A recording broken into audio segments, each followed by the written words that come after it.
It is now 7 o'clock. And I think we've got everybody here.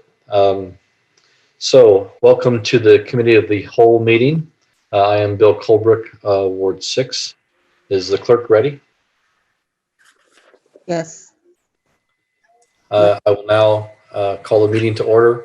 Will the clerk please call the roll? Ms. Wu, Here. Ms. Hersey, Here. Mr. Brown, Here. Mr. Roberts, Mr. Roberts, Here. Mr. Colebrook, Here. Mr. Miller, Here. Mayor Marlin. Here. First up on the agenda is the approval of the minutes. Is there a motion? I'll move approval of those minutes. Second. Jared gave the motion. Is that Bill Brown gave the second? Yeah. Any discussion or corrections? No. Seeing none, will the clerk please call the roll? Ms. Wu, Yes. Ms. Hersey, Yes. Mr. Brown, Yes. Mr. Roberts, Yes. Mr. Colebrook, Yes. Mr. Miller. Yes. The minutes are approved. Are there any additions to the agenda?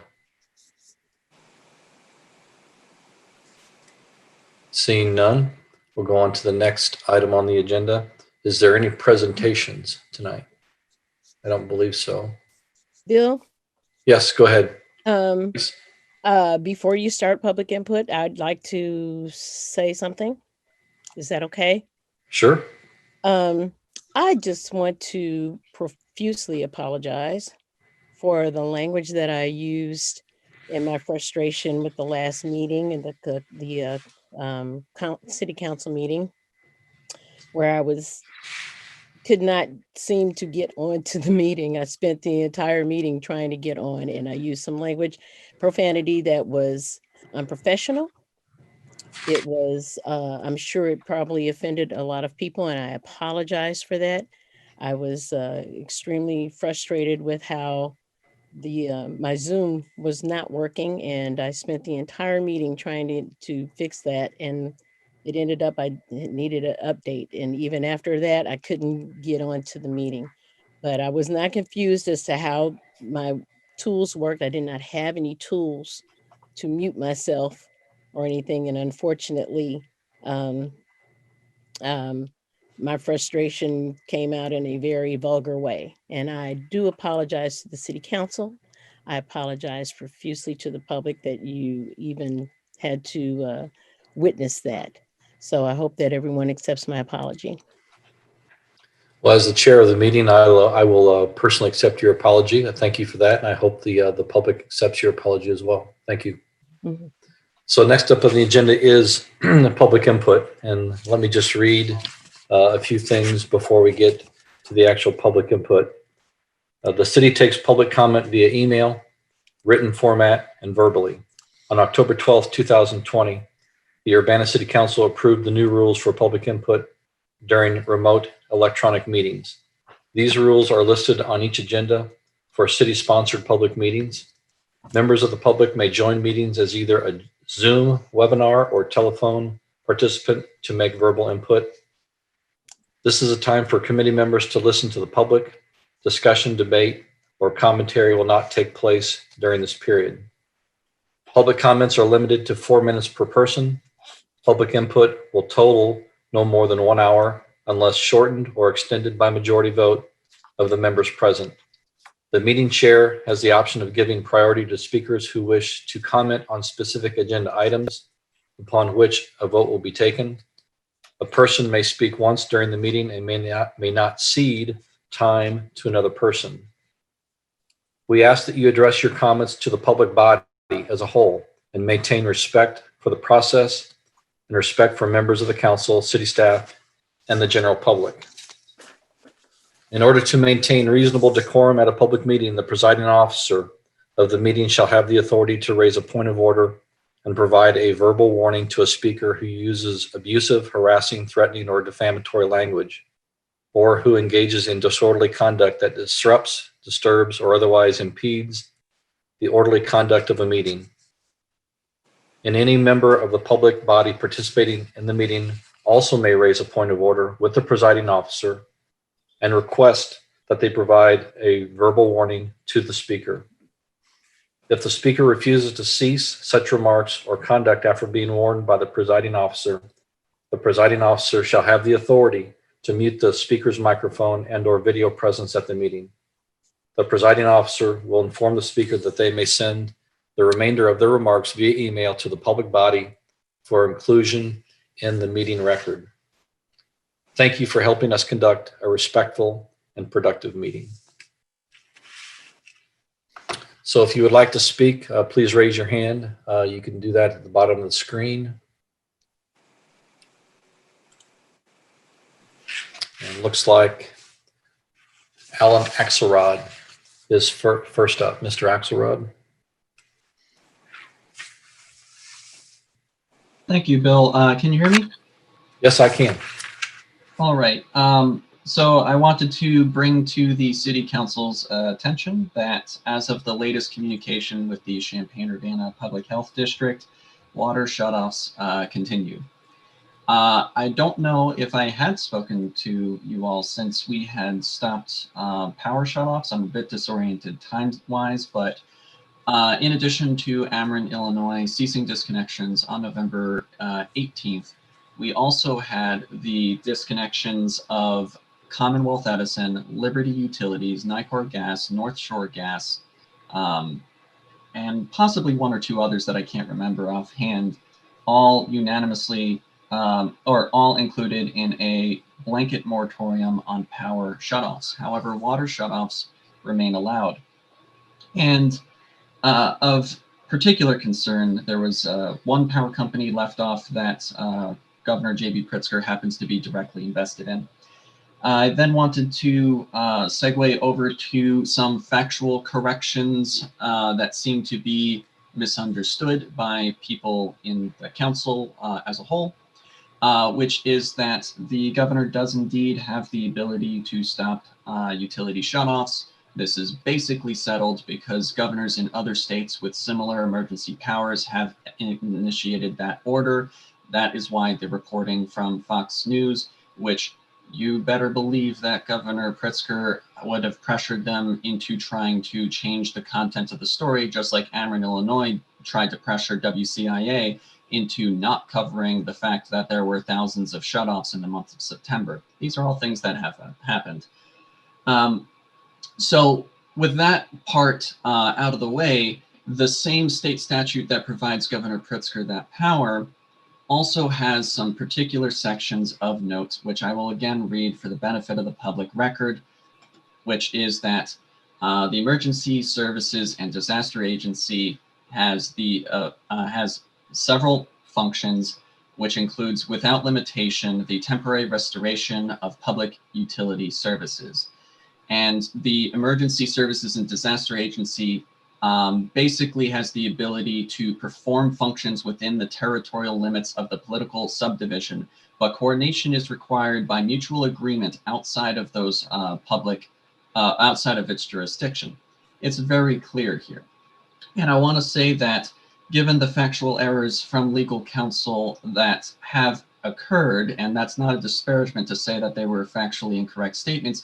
Even the Illinois Attorney General has made a factually incorrect statement on his November 24th press release, insisting by state statute that no utility shutoffs can occur past December 1st, when the state statute says no utility shutoffs shall occur unless, and then it enumerates conditions very similar to the September 22nd moratorium on utility shutoffs for that protection, which basically means, yes, they can shut off people had we not won this fourth moratorium from this $0 all-volunteer grassroots campaign of 50 organizations and counting, spanning from Waukegan down to Carbondale. So now that I've gotten all of those notes out of the way, I did want to say, at least me personally, I don't mind if y'all curse. I actually think that we should be more inclusive in the way that we conduct business as a city. And that means dropping sort of classist natures when it comes to comment and conduct, because it actually is something maybe counterintuitively alienating to somebody who may not think that they speak all that well. And so I think it's completely fine, Charisse, the city council, for mistakes to be made. Have a good night. Thank you. Next up is Tracy Chong. Hi, can you hear me? Yes, ma'am. Hi, I'm Tracy Chung from Urbana.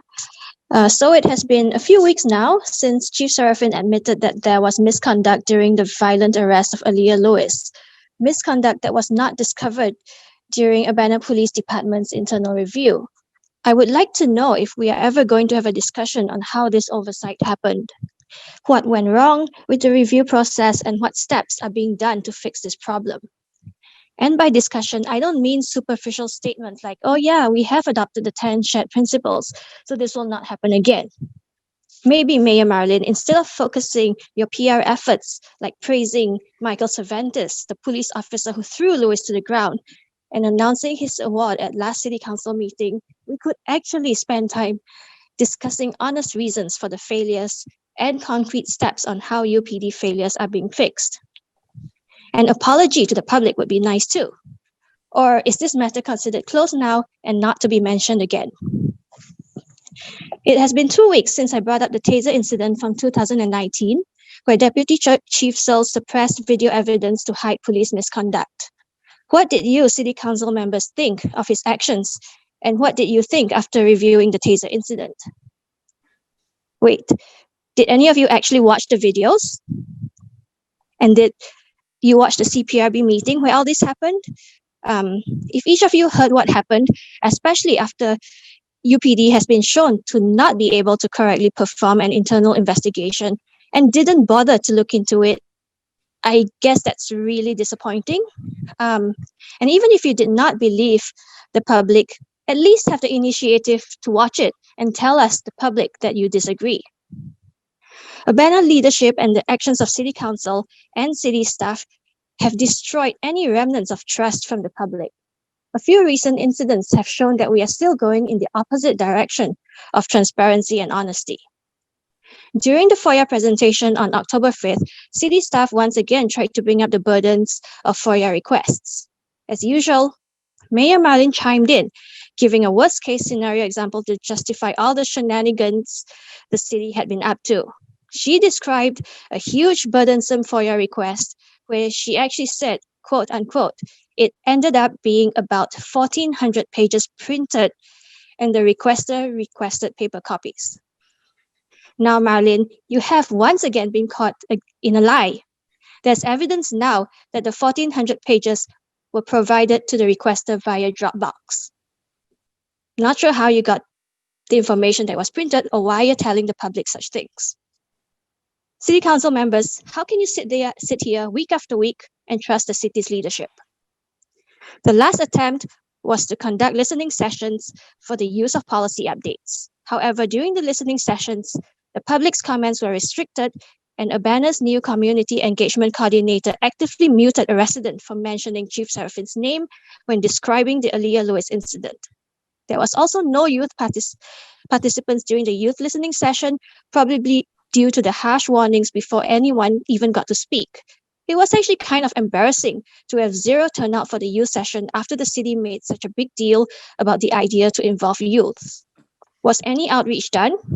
If so, was there a post-event analysis on why it was such a failure?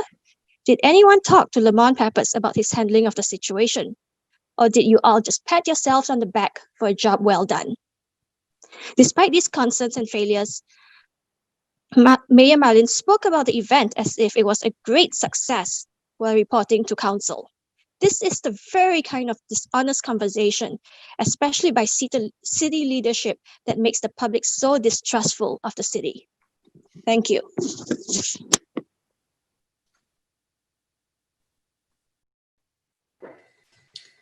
Next up is Christopher Hansen.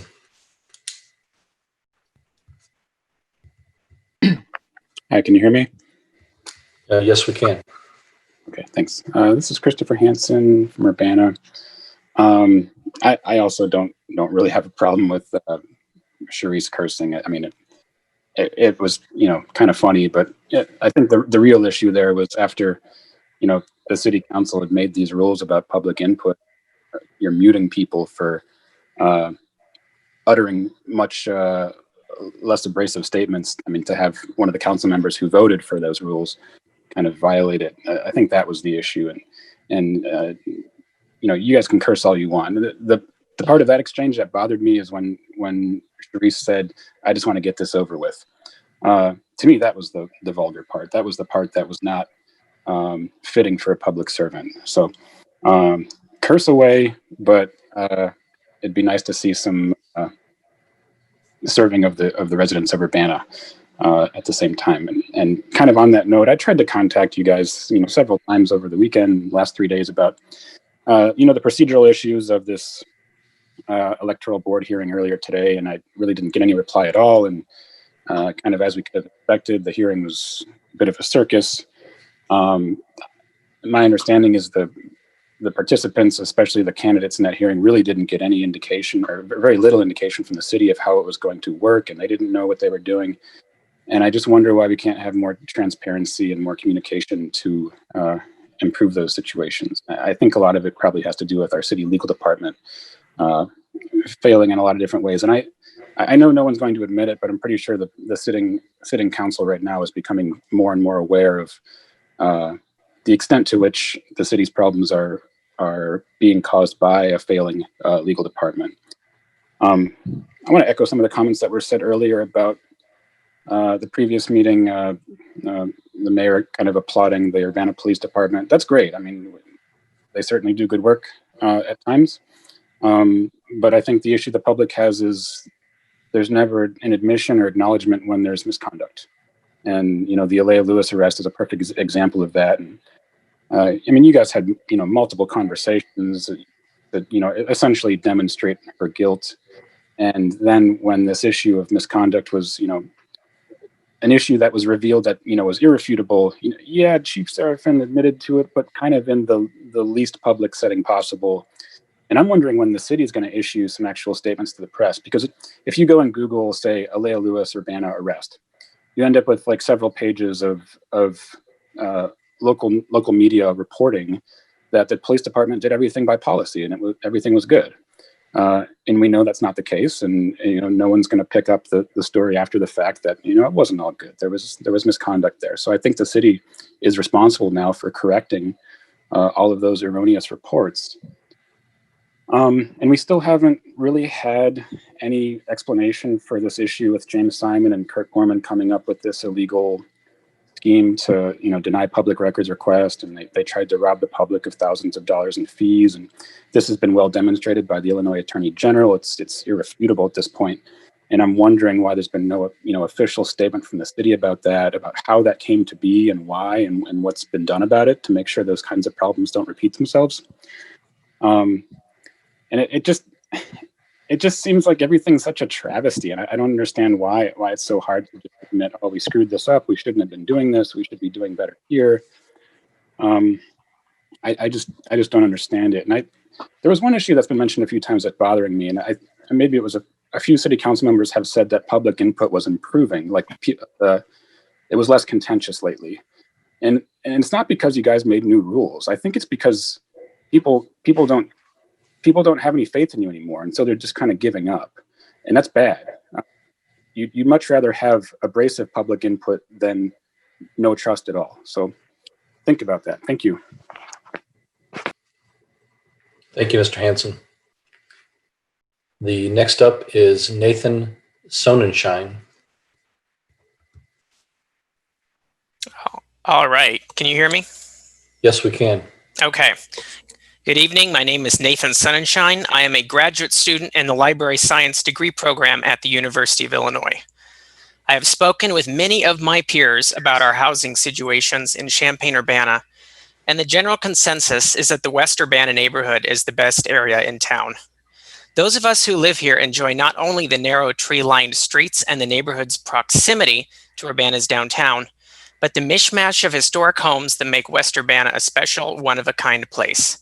As such, I am deeply upset that the city is considering permitting CCH and CMH development to demolish almost an entire square block. Because I walk down Oregon Street on my daily trek to work, I have often admired the historic buildings on the site, like the gambrel-roofed stone house with the leaded glass stairway window at 806 West Oregon, the two stately and well-cared-for craftsman-style homes at 805 and 807 West California, and the three handsome brick prairie-style apartment buildings at the corner of Lincoln and California. Replacing these structures with new development runs counter to the goals of the 2005 Comprehensive Plan, which advocates for preserving and enhancing the character of Urbana's established residential neighborhoods. The plan explicitly encourages investing in older properties to help maintain their appearance and long-term potential, not for carelessly demolishing viable existing structures. Furthermore, the comprehensive plan states that new development in an established neighborhood will be compatible with the overall urban design and fabric of that neighborhood, which the proposed plan unit development is not. Sloped roofs, facades at different depths, and multiple facade materials, which are all features of the proposed apartments, will not magically make the proposed development match the architectural character of the neighborhood. These are all characteristics of the generic, vaguely postmodern apartment buildings being constructed en masse in cookie-cutter suburbs.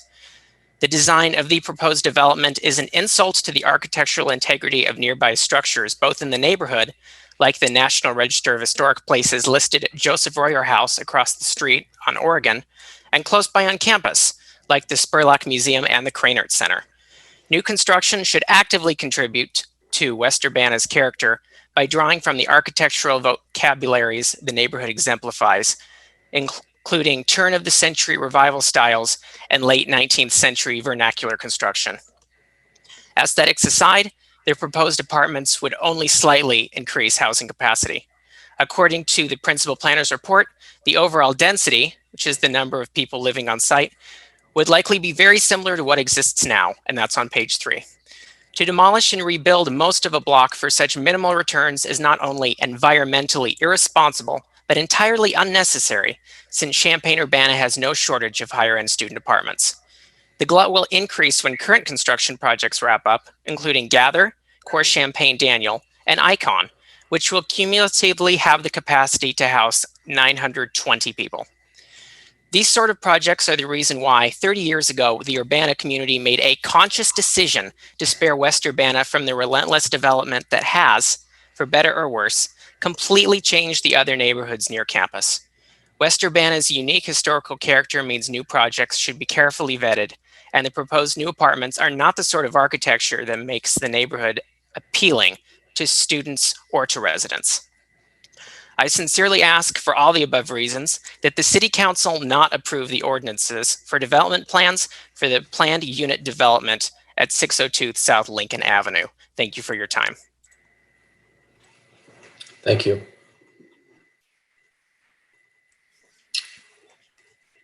Next up with her hand raised is Grace Wilkin.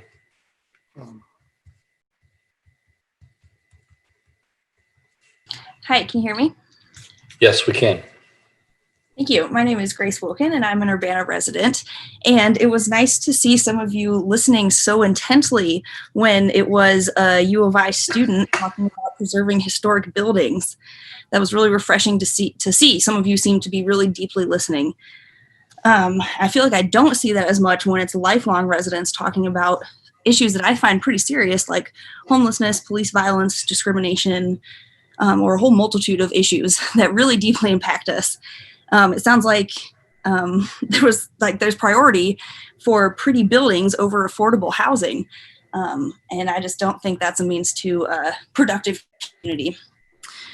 So I ask you to please listen to the public and take everyone seriously and address public comment and allow for some accountability so that we can help the city actually run better, because that's what we're all trying to do.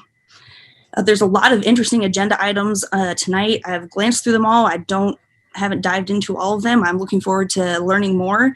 I'm glad to see the One Door program on the agenda finally. And I ask that you please question how we use our city money and resources, and please seek to spend it wisely and as much as possible to directly support the people of Urbana. Thank you. Thank you.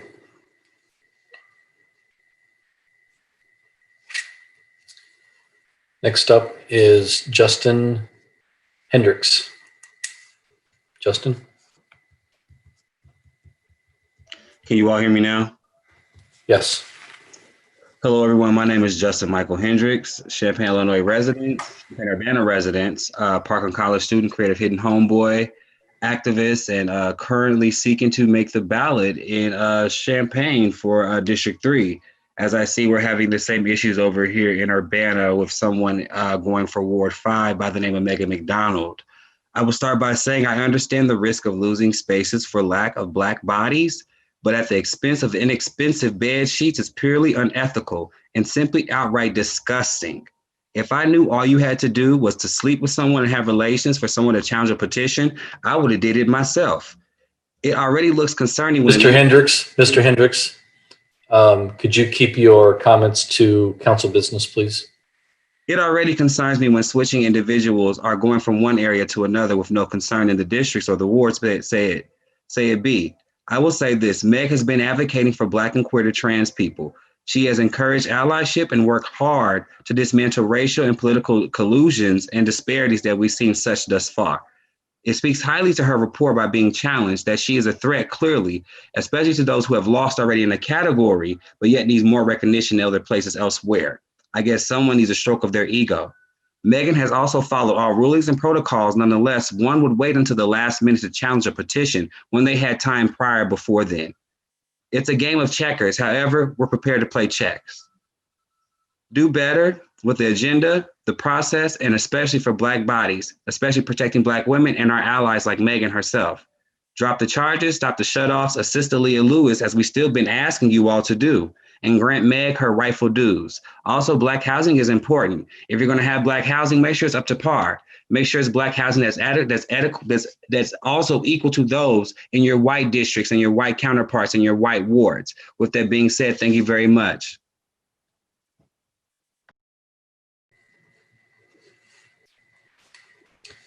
Next up with their hand raised is Clarissa Foreman. I just jumped on for a second. Can you hear me? Yeah, yes, we can. Yes. I just jumped on for a second because I was listening and I caught a part of a comment where you were saying that the person should only speak on city business. I really hope that we encourage public comment because, I mean, it's just such a good part of our community. And I've always enjoyed being able to watch, the Urbana City Council meetings and see how you conduct business. So I hope we really are encouraging people to speak and not telling them to only speak on city business. Also, is there a chance that Jared Miller's cat can get sworn in? Because he seems like the most intent council member on this call.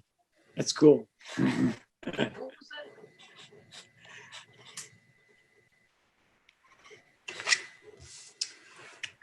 Next up with their hand raised is a person, Heikai. Could you identify yourself, please? Hi, my name is Haki, or Drake Mateer. I apologize for mispronouncing your name. Oh, no, you're good. Thank you. That too. Student at the University of Illinois Community Health. All solidarity and support for Megan. You already know why I'm here. I would like to just speak on certain issues. Again, free Leah Lewis dropped the charges. But I'm here to also discuss certain policies and implementations. I'm currently in the police listening session for Champaign Police Department. And basically what I'm telling them is what I'm here to tell you. That there has to be a form of depowerment from police and those from the police so that individuals in the community can actively be involved with the rehabilitation and transformative justices of individuals. A lot of people say defund the police. I would like to say depower the police and abolish the police, but I understand that that does not happen tomorrow, in the next year or two. I understand that it is a process. However, that process is imminent, and I would love for you all to understand that that process is imminent.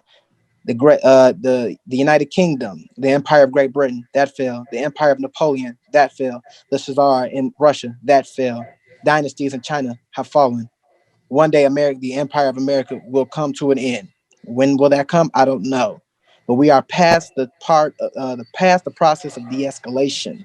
So officers have to actively ask themselves: are they willing to remove and reduce responsibility and power in certain situations? But I will tell you where defunding the police comes. There needs to be an account for crisis that the city can actively give to individuals that are in these crises situations, domestic violence, homelessness.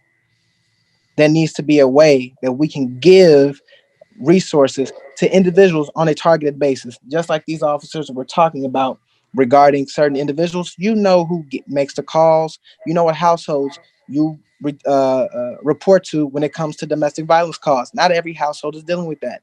You know exactly which houses are making which households there are where there is a domestic violence situation. Where there is a domestic violence situation. These are repeat calls.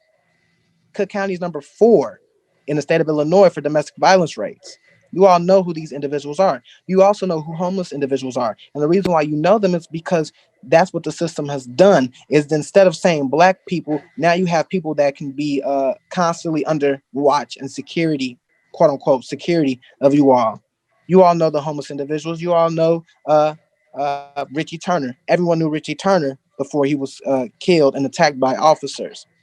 Did you show up with water? Did you show up with snacks? Did you show up with blankets? Sometimes officers have to educate and ask themselves and question some of the stuff that they are told to do. But we are in very special times, and we are also in a very special place regarding politics, that local politics basically runs everything. That's why I say and stand in solidarity with Megan before I stand in solidarity with any president, with any other person. Especially as it comes to Urbana, all praise and solidarity, because she's been out here with us, single-handedly putting the fight against Julia Reese for Leah Lewis. So I stand in solidarity with her, running in solidarity with them, running for local government, and local government is where a lot of this stuff can change. So again, officers need to ask themselves, where can they remove responsibility? And if they're even willing to remove that responsibility, you can't tell me any good officer until he or she, them actively tells me that they are willing to lose power. Thank you. And Megan McDonald, all the way. The next up is Rita. Rita, can you identify yourself for the record, please?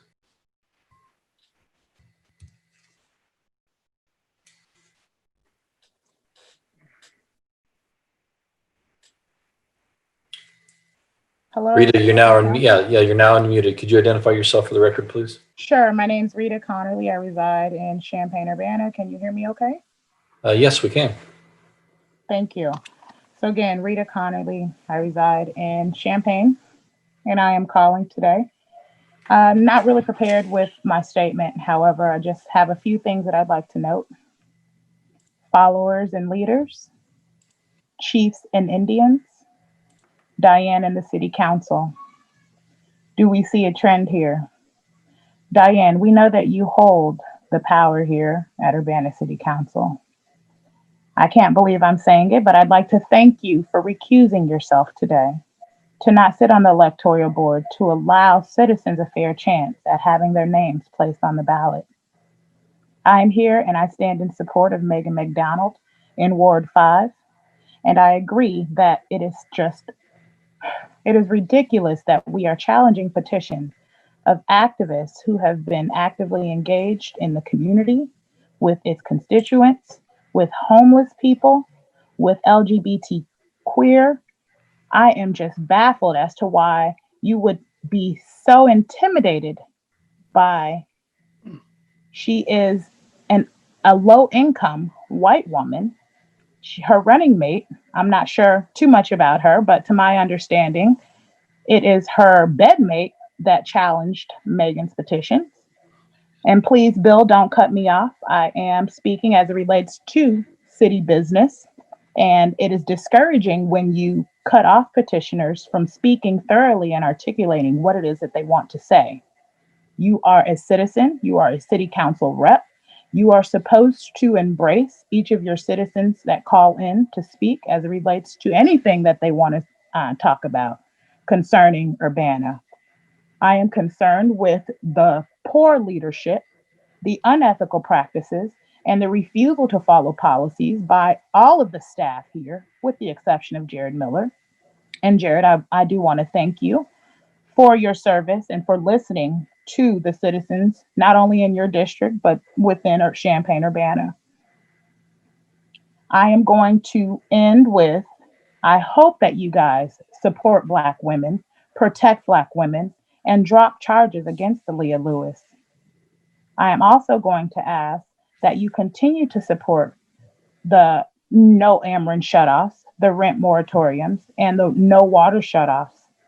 Please, please, I am begging you, allow our citizens who have been intentional to collect signatures to run for a seat on city council, allow them the opportunity to do so.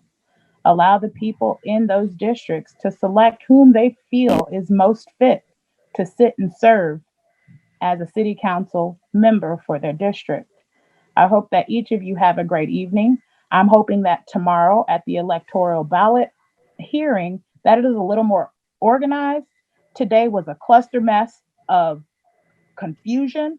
It was like a circus. No one knew what they were talking about. And it would be advisable to have a city attorney who is a little more knowledgeable on electoral hearings and that information. Thank you. Thank you, Rita. I see no other hands raised. So with that, public input is now closed. Next up on the agenda is a staff report. Is there a staff report?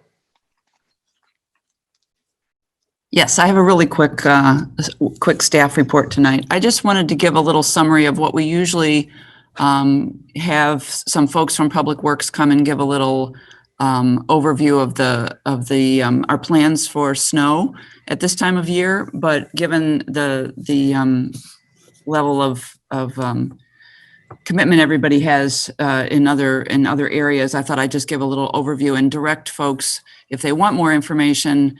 If you go to the city's website and just search on snow, the first thing that will pop up in the search is called In the Know About Snow, and that's our page. And you can find a slide deck and frequently asked questions about snow. But just to let people know, what we typically do is that we treat, if we're expecting less than 2 inches of snow, we will put down a treatment as appropriate prior to the event. We begin plowing if the event exceeds 2 inches, and we prioritize high volume arterials, the downtown and Philo Road business districts and parking lots. And then we get to residential areas, and we have those, we have 16 residential zones that we plow, and they're on a rotating basis in terms of priorities. So you can find out in the frequently asked questions what areas are the priority areas this year, and there's a map that shows you all the neighborhoods and their numbers. Now, typically, when we're plowing snow, we'll have 12 snow fighters per 12-hour period, and we hope this year that we'll be able to staff at that level. But COVID is challenging us every day, so we're working hard to make sure that we can stay fully staffed. But if we cannot, then we will fall behind our usual standard of being able to clear, most of the major roads and stuff within 24 hours. So, and just a couple of other things I wanted to share. We have 6 new plow trucks this year. We limped through last year with trucks that were over 12 years old, and the mechanics did a fantastic job. But we were really holding it together, and we have a new fleet of 6 trucks. They're orange, and you'll see them out there. They're very exciting in terms of the mechanics on them. the mechanical devices on them. So special training had to be done just to learn how to operate it. And the other good news, besides having a new fleet of trucks, is that salt prices have stabilized. Last year we had to pay $106 a ton, and this year salt prices are back down to $46 a ton. So just wanted to hit a few highlights and let you get on with your business. But if anybody has any questions, Vince Gustafson encourages you to give him a call. Does anybody have any questions for Carol? Jared Miller. Carol, I was just curious, do we know if their crews are going to try and get out here in the next week or two to hit some of the heavy pothole spots that have been cropping up around town? I know I've been seeing a few, especially on Vine Street, that have gotten pretty big in the last couple of weeks. And I know that that's really bad for plows if they're running into them over and over again as they're going through a plow session. I just didn't know if we were going to try and get some patching done. I know that they're working hard. Tim just popped in. So since I'm not the interim director of Public Works anymore, I don't have any specific information on that. If Tim wants to unmute, then he may. Otherwise, I'll get you more information on the specifics tomorrow. Tim, did you know any more specifics about that? I don't know any more specifics. I know we're basically trying to get prepped up for that. The new snow plows and stuff have been the priority of getting all the mechanics and everything calibrated on that before snow season. But the streets crews are still hitting it hard. I will check in on that though and try to provide some additional insight for your guys' next meeting. Thank you. Dennis Roberts. Yeah, thanks for that update, Carol. Also, some people may want to know some of the parameters around a required snow shoveling of sidewalks. Do you have any information yet, or do you want to bring that to us maybe in a week or two?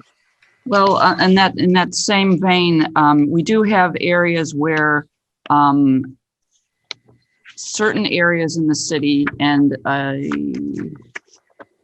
I'll make a note of I don't have the page, but if you were to search on sidewalk snow removal, you would find the zones, and we actually expanded the zones about a year ago. The responsibility is, I believe if there's more than 2 inches of snow, that in these areas, the adjacent private property owner has to shovel the sidewalk. Otherwise, the city can do it on their behalf and then charge them for it. That's been a challenge for us because we're all of our crews are working plowing. So for us to get a crew out to plow or to shovel a sidewalk has been challenging. But I can deliver some more specific information next week if you like. Sure, because I think a lot of people will be wondering about it only probably after the first big snowfall, but sure. It's always good to have the knowledge ahead of time. Okay, thanks for the reminder. We don't want that snowfall right away either, by the way. No, I'm more than happy to wait.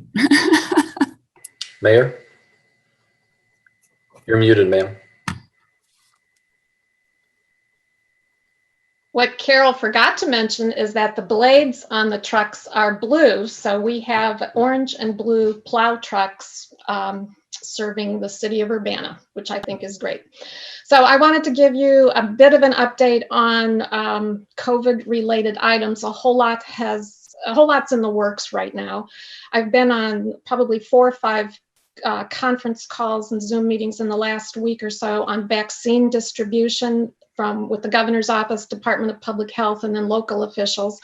We know it'll be phased in. We know that some doses will start arriving in the community next week. We're fairly certain, and we're certain that the first round of vaccinations will go to the healthcare facilities, so the hospitals, clinics, et cetera, and to the long-term care facilities. And they will focus on getting everybody in those facilities vaccinated, not just the medical personnel, but all the support staff and services along with it.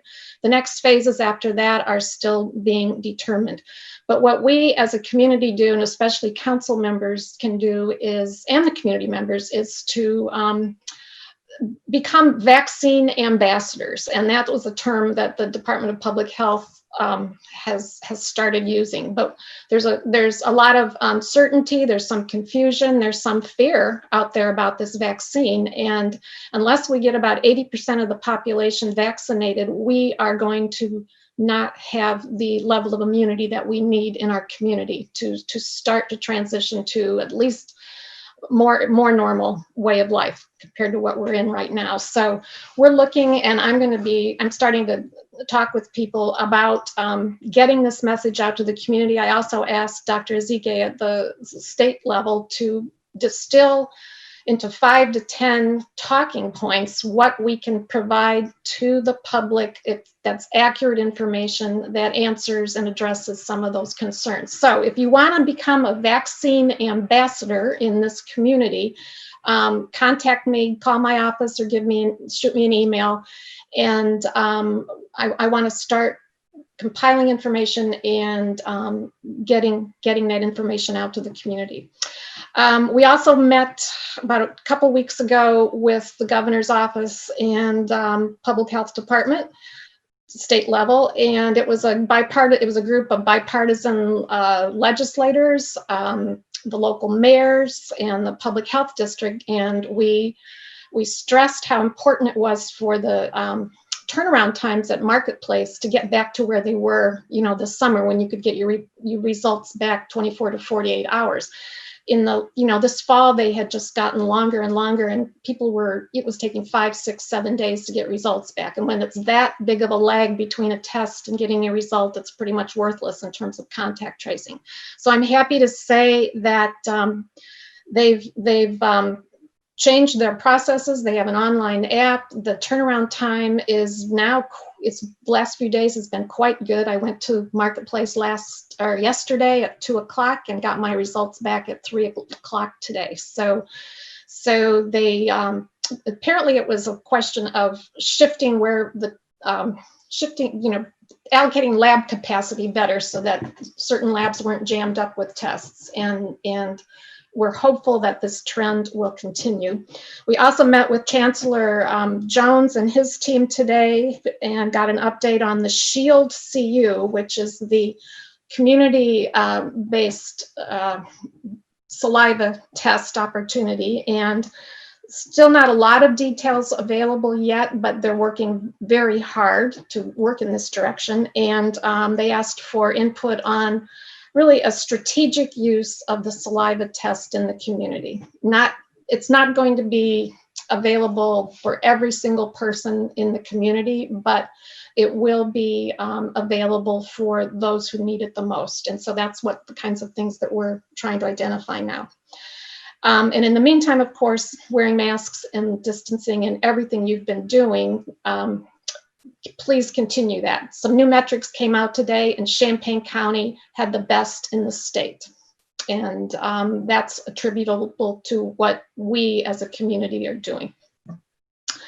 Finally, I just wanted to make a brief comment about we've had several comments about the electoral board. I can't say much in detail because it involves the race I'm in, but I will say in general from the perspective of the city planning. As you probably heard this afternoon, it's been probably over 20 years since there were petition challenges in Urbana. There was one at the township about 8 years ago, but the city council mayor's races just didn't have petition challenges. Because of that, there were no records in the city for how this was done. There was nothing whatsoever as far as guidance. There was no institutional knowledge or actually anybody here with experience in putting together these boards and running the process. And the other thing that you're dealing with is the challenges come in and then you're expected to turn around within 3 or 4 days and have a complete process underway. So very short timelines. We worked as hard as we could. We worked through the weekend. We had a really good plan in place, actually, and the intent was to have fair, impartial hearings to give everyone a chance to be heard and to be understood. Things were changing constantly all the way through last night up until about 8:00. And we were very fortunate to have a hearing officer and engage an attorney who's a specialist in election law. And I understand she has actually taught election law at the U of I. So everything was in place. And then, unexpectedly something happened, and court order didn't come through, and all our plans were just thrown off the rails. And it's kind of, it's kind of like 2020 has been. So we're back on track. I'm pleased to report things will start at 9 in the morning to be convened, and then cases will be heard at 5:30 tomorrow night. So I apologize for the confusion. We have done the very best we could. We basically had to create this process from scratch, and I can assure you that we are going to put together a manual so that the next time this happens, people at least will have something to go on to get the process started. And it's a specialized field, so you do need outside legal help when you don't have that particular specialty on your staff. So thanks for your patience, and thank you for the people serving on the board and for those participating in the process. And that's all I got. Bill Brown. Yeah, I just had a question on the vaccine distribution.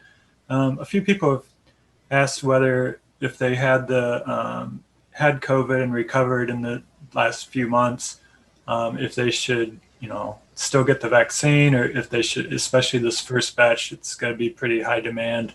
Would it be better if they waited? Have you heard anything from Dr. Ezeki or anyone else about what they're recommending?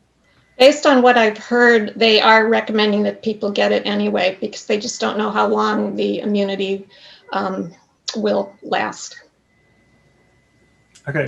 And it is a two-part vaccination. So depending on which brand you get, it's either 3 weeks or 4 weeks between the two shots, which means that just adds to the logistical challenge. You gotta give it first time around, and then you gotta make sure the person comes back for the second dose. And that's, again, a reason to have the messaging that we need out there so people know what to expect. So. Okay, thanks. Sure. Sharice. Oops, sorry. No, Mayor, I guess the question I have also is regarding insurance issues and getting the vaccination. Are uninsured, how are we going to deal with the uninsured? The vaccine, as I've been told, is going to be free. Okay, so it's just a matter of as each tier of Yeah. It's a tier. Yeah, it's a tiered approach, and it will be months. It'll be months before, the community is everyone in the community has access to it, but they will be prioritizing, and we don't know exactly what those priorities will look like yet. Okay, so because I was going to say, is it something like people have to get on a list, sign up, register? All that will be coming, but not from me tonight. Okay. They're still working out all the details. It's a logistical challenge. Yeah, but we're going to do it. There's light at the end of the tunnel. Okay. Any other council members have questions for the mayor?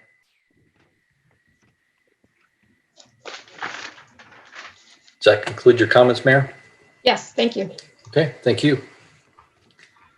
Next up on the agenda is ordinance number 2020-12-068, an ordinance ratifying emergency order 20-11, the temporary ban of on-premises indoor consumption of food and beverages to include alcoholic liquor within the city of Urbana, corporate city limits. And the mayor, I think, is going to speak on this. Sure. There's a couple of ratifications on the agenda tonight. The first one is on the indoor consumption of food and beverages, which covers the indoor dining, event centers, and that sort of thing. This order was issued at the request of the Champaign-Urbana Public Health District due to to help prevent the spread of COVID in bars and restaurants particularly, but also, large event centers, hotels, and that sort of thing.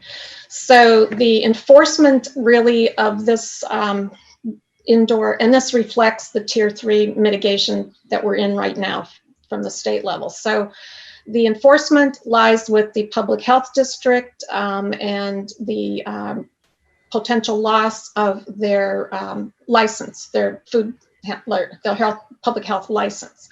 And the process is a multi-stage process. You get a heads up letter, you get a warning letter, people have an opportunity to comply, but if they refuse to comply and continue with the indoor service of food and beverages, they risk losing their license, and that means they're shut down. So there's no end date on this. Basically, we don't know. It's another question of we don't know how long it needs to be in place, but it will be in place probably until the public health district advises us not to, or until we move into a different tier or a different level of mitigation. But if you wanted to put an end date on it, I would recommend like March 31st, which is when the end date for, I think, the public events suspension of public events was done. That would just make it easier to keep track of things. But this is one of those open-ended things. We just don't know what the course of the virus will be and how we'll do. If we continue on the trend that we're on, we may be able to lift this sooner rather than later. But at this point, we just don't know. And I'll just talk about the second item too, and then you can discuss. The second item was an emergency order ratifying financial relief from the Champaign-Urbana Sanitary District. So this authorizes expenditure of up to $26,000 in write-offs to customers who have past due bills at the sanitary district. And the customers who will qualify for this financial assistance are those who are eligible for the LIHEAP, the low-income heat and utility assistance. City of Champaign, I believe, authorized a little over $50,000 for the same purpose. But this is it's a good program offered by the sanitary district to help provide a little more financial relief on utilities. Thank you, ma'am. Is there a motion for the first ordinance? Mary Alice? Can I ask a question, Bill? Sure. So the duration of the emergency order, it says that it expires on the date of tier 3 guidelines are suspended or terminated. Mm-hmm. So there is a termination date. It's just following the governor's tiered system. Correct. Yeah. So it just doesn't have it's not a date, time, and day and the month. But this basically would be voided as long as we went from tier 3 guidelines are suspended in either direction, right? So you go to tier 2 or tier 4. Yeah. That's what it says. Yeah. So should that be rewritten so that it is tier 3 or lower? I'm not even sure what tier 4 will look like. Tier 3 guidelines are suspended or terminated. Because it just says that tier 3 is no longer in place. So it could be higher or lower. Okay, we can make that more specific for the final. If you want to send this, we can send it to council for next week, or you can amend it right now if you wanted to suggest something. Sure. It can be if council agrees, it can just be rectified for city council. I just noticed that when I was looking at for the date there, that it would be automatically null and void for an tier 3. Good catch. Okay. All right. Can we have a motion now? I'll move that we send with a recommendation for approval pending the changes in the enforcement timeline, ordinance number 2020-12-068, and ordinance ratifying emergency order 2011 temporary ban on premise indoor consumption of food and beverage to include alcoholic liquor within the city of Urbana corporate limits to city council with a recommendation for approval. A second. Is there a second? Okay. Mary Alice had the motion. Sharice had the second. Any discussion?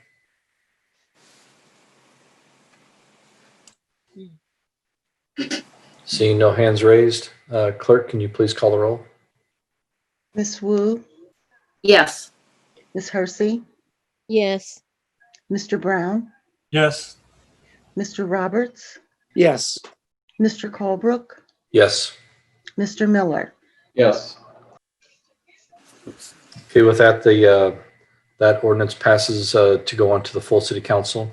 As the mayor had mentioned, the next up on the agenda is ordinance number 2020-12-069, an ordinance ratifying emergency order 20-12 authorizing participation in the Urbana and Champaign Sanitary District COVID-19 related financial assistance program regarding sanitary sewer and stormwater utility bills. Jared. I have two questions. One, where did the $50 cap come from, and where did the total cap, 28,320.52 come from? I believe the cap was, Carol, can you answer that? Deb Brinkman reached out and she said, Merry Christmas, hope you had a good Whoop, okay. That was what was suggested to us. The program was suggested to us by the sanitary district, and those limits were proposed to us. So we just agreed with what was being proposed. So that's where it came from. Oh, Elizabeth is now. Well, I could add one thing, that the total cap is about 1% of the revenue that they collect for us on an annual basis. Was there any discussion with them that, I mean, it just reads almost like a intergovernmental agreement to me. So I presume, which I'm going to do about lobbying for increasing these amounts, if council were to support that, what would happen? Would we have to go back to them and be like, well, council actually said that they would like it to be $60 and for the limit to be raised to $50,000. What happens then? Or is this a take it or leave it situation? I don't think it's a take it or leave it situation, but I think that changing any of the limits does impact the sanitary district's revenue also. Is that right, Elizabeth? I honestly would have to give that some thought. So I think they proposed this in a way that was coordinated. So the sanitary district collects certain revenues on behalf of the city. And I think it was all sort of proportional, right? So that we might give up, we might lose 1% of our revenue and they might lose 1% of their revenue. So it might in fact complicate things on their side, but they're the ones who are doing the work here, we're not. We also have other options for providing financial relief or other sources of funds as well. This one would be, I think this one, we're not sure how much flexibility is there in this particular one. We can check into it for next week if you like. I mean, and it's possible that Rick Manor or somebody from the sanitary district could be here as well. Yeah, I just would be interested to hear because I presumed reading it that that's where the numbers came from, that it was not something we came up with, that it was something they came up with, and right where they arrived at that. I mean, my bill, it's quarterly that we get it. Is usually about $40 something. I don't know if that's typical or not. It's just based on my house and my water usage, I guess. So, if somebody's been struggling throughout the entire amount of COVID to do this, I can easily see somebody's individual bill or amounts owed being well over $100. So that's why I'm curious why it'd be limited to $50 for people, and I'd really like to advocate for more. Mary Alice? Since we're asking for additional information, I think some basic information would be helpful, such as the median cost of the bill, and roughly the number of people who are behind in our area. We can get all that. Rick is very conversant in all those things, so happy to get that. Bill Brown. Also, do they also collect our recycling fees? They do also collect our recycling fees, but that wasn't part of what they proposed to us here. I wonder if, I mean, if people are behind on one, they're probably behind on the other. I don't. It's possible. I would think that might make it even more complicated for them to administer the program, but we could inquire.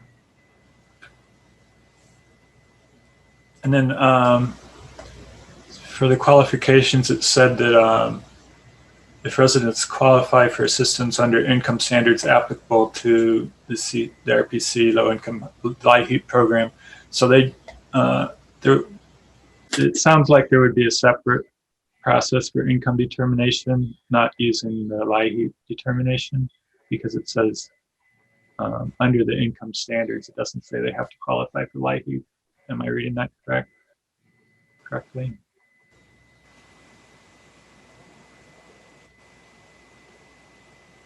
It's a little vague. I just I'm a little concerned if they have to qualify for LIHEAP. There is also the Social Security number standard, and as a community of a lot of international people here that don't have Social Security numbers, I'd hope there'd be a way that we could waive that requirement. We'll get you the answer to that. Okay, thanks.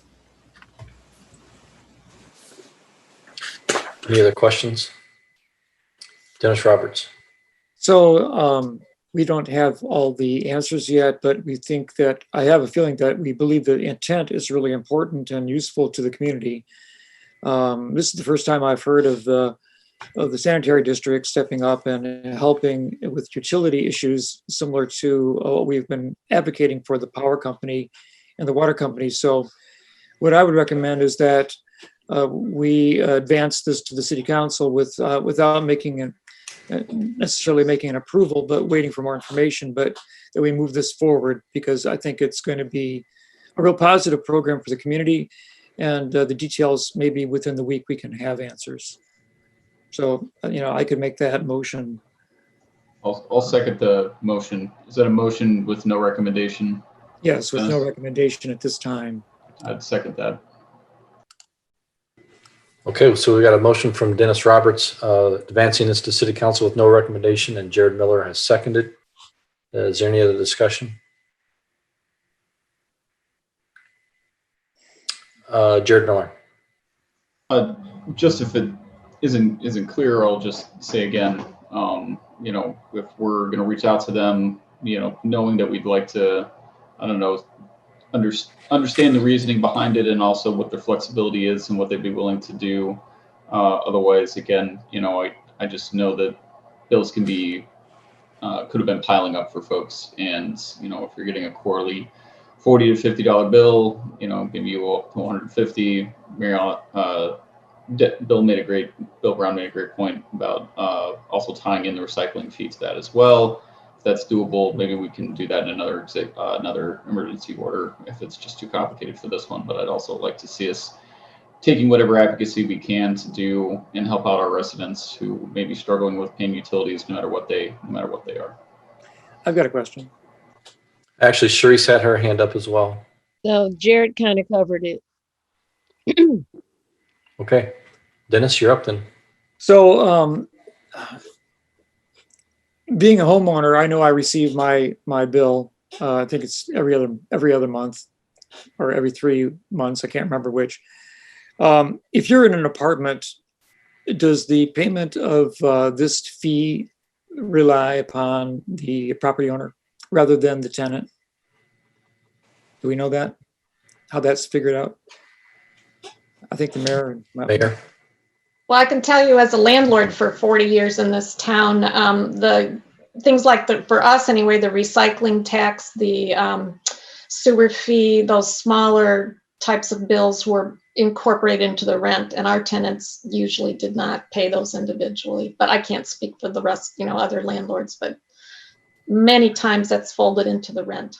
Yeah, that's what I was thinking too. And so the most the most at-risk people who are probably not homeowners, I mean, I can't say, but who are probably in apartments and renting, may not be so adversely affected by this. And so we may find that what they're offering is going to be adequate for the experience. But it might be nice to know if it depends entirely upon contracts, with your landlord. So, I mean, it's just a thought about, how damaging this, the sewer bills are to individuals in the community when we have a lot of people who are, apartment dwellers. Well, there are a lot of people struggling in single family homes too. So I think it would be, this is good relief. Okay. Just a question of how much. Any other questions or comments before we go to a roll call? Clerk, will you call the roll, please? Miss Wu, Yes. Miss Hersey, Yes. Mr. Brown, Yes. Mr. Roberts, Yes. Mr. Colebrook, Yes. Mr. Miller. Yes. Okay, with that passes. That goes on to the full city council with no recommendation because we need more information. Next up on the agenda is ordinance number 2020-12-070, an ordinance approving a preliminary development plan for a planned unit development, which is 602 South Lincoln Avenue, from CCH Development LLC and CMH Development LLC. The plan case is 2411 PUD 20. And community development, Lori Pearson, Kevin Garcia. Good evening. It's good to see you all. I feel like it's been a little while. So this is a proposal for preliminary and final approval of a planned unit development. I want to point out before I get into the whole presentation that since this proposal is within the Lincoln-Busey corridor, if these ordinances are approved by City Council, these plans would also need to be reviewed by the Development Review Board. So things like facade materials or character defining design traits would be reviewed by the Design Review Board as well for consistency with the guidelines for that corridor. Let me share my screen here. So this site is on Lincoln Avenue. It is directly across from the Alice Campbell Alumni Center. And whoops, my cursor, sorry about that. So it takes up this half block that's bounded by California Avenue, Lincoln Avenue, and Oregon Street. It's approximately 1.25 acres, and it's made up of 10 parcels. The zoning of these properties is split between R4, which is our medium density multifamily residential. So that's things allows residential up to apartments. And then R7, which is university residential, which allows things like dorms, rooming houses, fraternities, and sororities. So focused on student housing. The proposed development, let's see. The proposed development is it's five apartment buildings. So let's see. Well, I can't get my cursor to work very well. So it's 5 apartment buildings. Each of them is about 2.5 or between 2.5 to 3 stories tall. It's in sort of this U shape around this central parking area. There's some of the parking is covered. It's located under the buildings. It's all kind of tucked away on the interior of the site. There's also covered bike parking as well as some uncovered bike parking. The non-covered car parking spaces are proposed to be permeable pavement, so that would help with stormwater infiltration. The the mix of units in these apartments would be it'd be 70 single bedroom and studio apartments. The buildings would be set back roughly 25 feet from the right of way on each side of the street. And let me pull up some elevations. So the design incorporates pitched roofs to sort of match with the architectural character of the surrounding neighborhood. There are certain elements to make the buildings look smaller and less massive than they are. So setting the buildings back further helps with that. Having facades that are at multiple depths helps sort of break up the massing. Using multiple facade materials and colors and having varied building heights all sort of help to make the buildings look smaller than they are. There are several mature trees on the site, which I've identified the ones that are actually on the site here. Some of these are some of the trees on this landscape plan are in the right of way. So the architects designed the site to sort of work around the existing mature trees on the site so they can preserve those if this is approved. Automobile access would come just from one driveway on the north off of California Avenue. So that would remove 5 existing driveways that are on spread out, or currently there are 6 driveways spread out on each of the roads. So it would bring it down to 1. Also, one thing to note is, so the sidewalk on the western side the sidewalk along Lincoln Avenue, the developer has agreed to relocate that sidewalk onto the site and grant an easement to the public so that they can use the sidewalk, and that would really be beneficial to move that sidewalk off of Lincoln Avenue, which I'll show a picture of what that looks like right now. The sidewalk is a couple feet off of Lincoln Avenue. It's not very pleasant to walk along. It's 4 feet wide. So to move that sidewalk off of Lincoln Avenue and widen it at the developer's expense would be a benefit to the city, and would certainly increase the comfort of people walking along that stretch of Lincoln Avenue. Apologize if you hear a crying baby in the background. I think that's just sort of a new normal thing for the Zoom era we live in. Okay.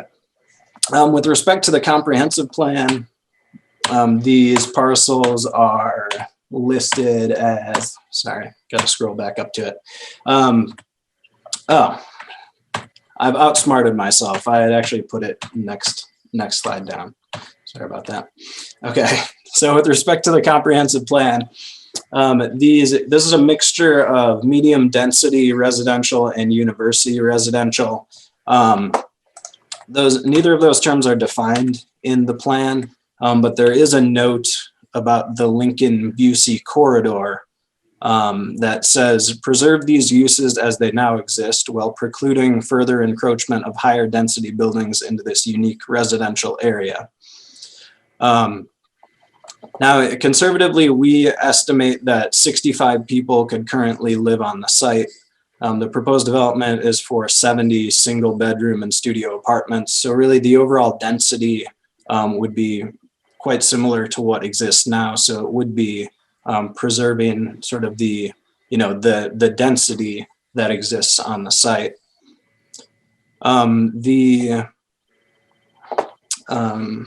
Let's see. Also, I wanted to point out that in the Lincoln-Busey design guidelines, they were recommended by the comprehensive plan, and they were adopted in 2009. In those design guidelines, this area, which I've highlighted on the map on the right side, is all identified as being in Zone 1, which is the Lincoln Avenue and higher intensity areas. So it says, I won't read all of the highlighted stuff, but it says, due to the higher intensity nature of Zone 1 and the need for new development to be compatible, projects proposed in Zone 1 may be of a larger scale than those proposed in Zone 2. So I just wanted to highlight this to point out that these guidelines, which, as I said, were a recommendation of the comprehensive plan, identify this block as being higher intensity. Okay. With respect to so the zoning ordinance lays out 9 different goals that planned unit development should be reviewed against. And I won't go through each of these, they're detailed in your memo. But the proposal is generally consistent with 7 out of those 9 goals.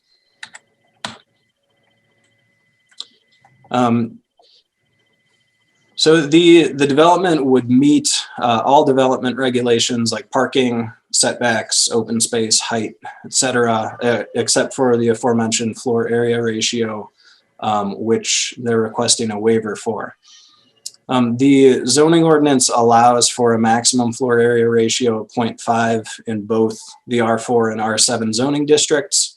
In R4, you can increase the floor area ratio to 0.7 if you have a larger site and or larger units in your buildings.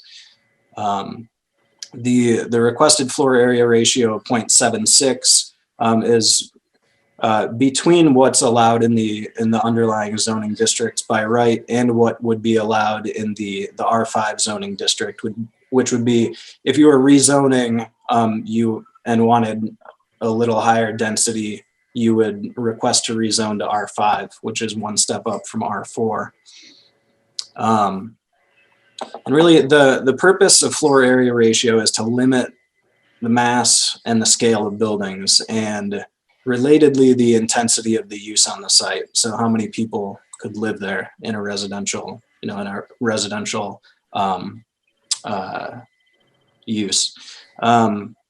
The proposed development, as I mentioned, includes design elements to sort of make the buildings appear smaller. So while floor area ratio tries to limit mass and scale so buildings don't appear really large, there are things that you can do to make the buildings not appear so large.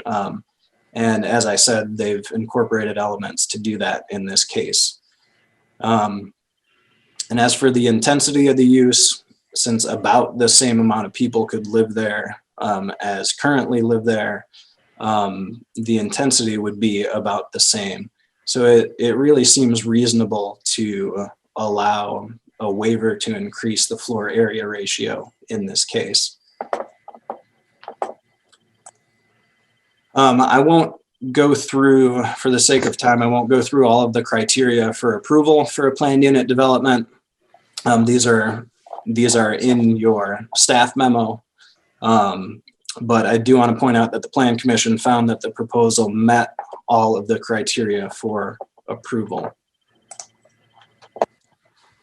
Just to summarize the Plan Commission hearings, Plan Commission had 2 hearings on these requests. One was on November 5th and one was on November 24th at a special meeting. We received 20 emails and letters in opposition to the requests and 1 letter in support.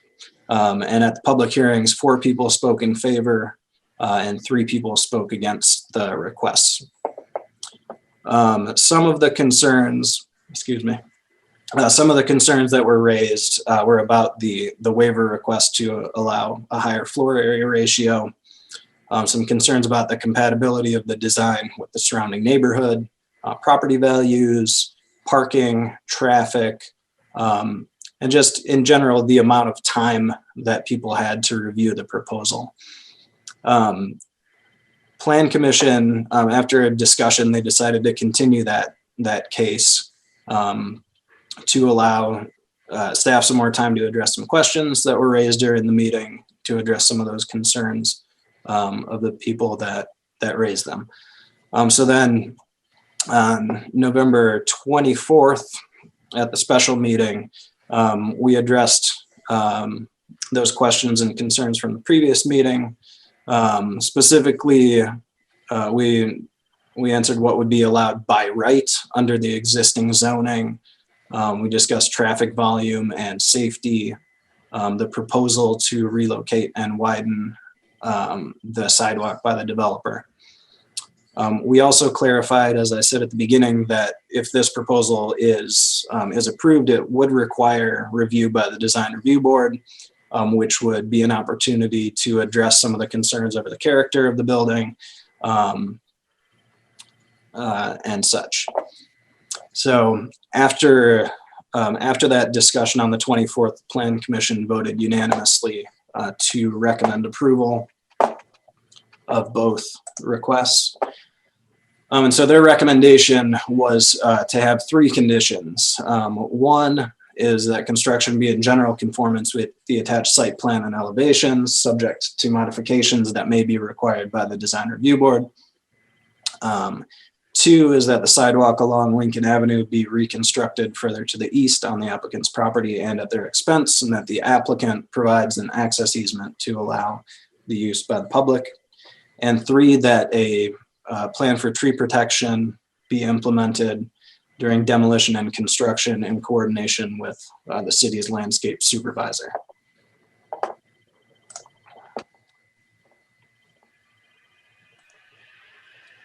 That concludes my report.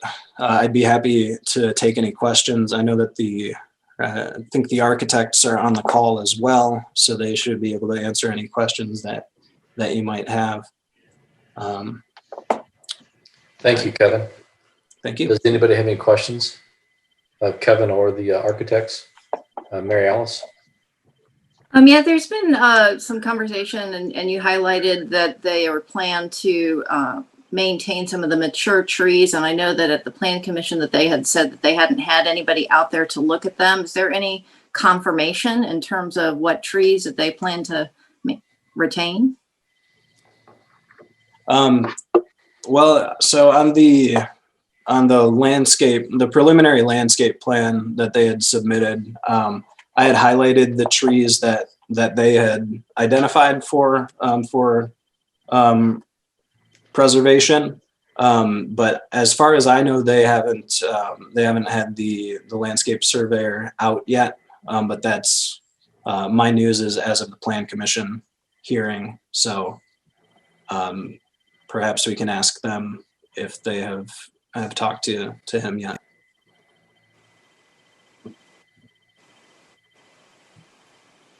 Dennis? You're muted. Thanks. Thank you.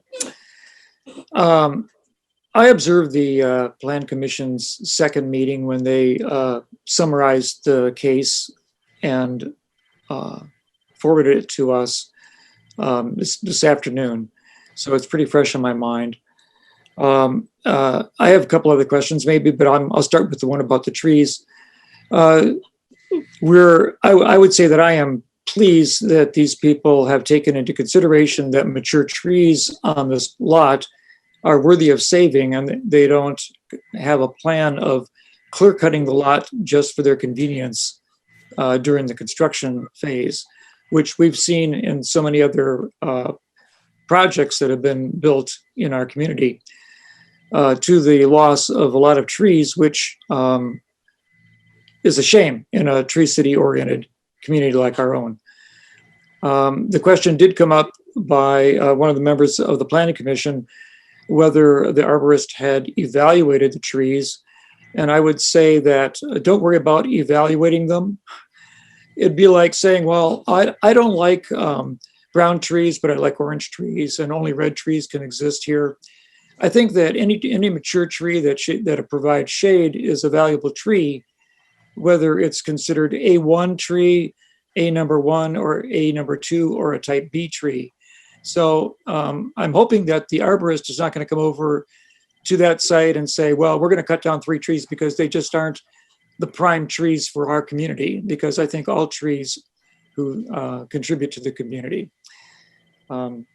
There were other parts of the discussion I thought were pretty interesting. The various amenities that were being offered that assist in the ecology or the sustainability aspects, goals of the community. Some of them have to do with charging stations for future use of electronic vehicles if they became popular, and apparatuses that would be possible to install, in the parking areas, the use of permeable pavements, and some other items that they offered to us. So there were quite a few things that I thought met the general goals of the city council and the community at large. Finally, is it valid to tear down existing houses, which, are part of the community and have some historic value due to their age and their familiarity to our community?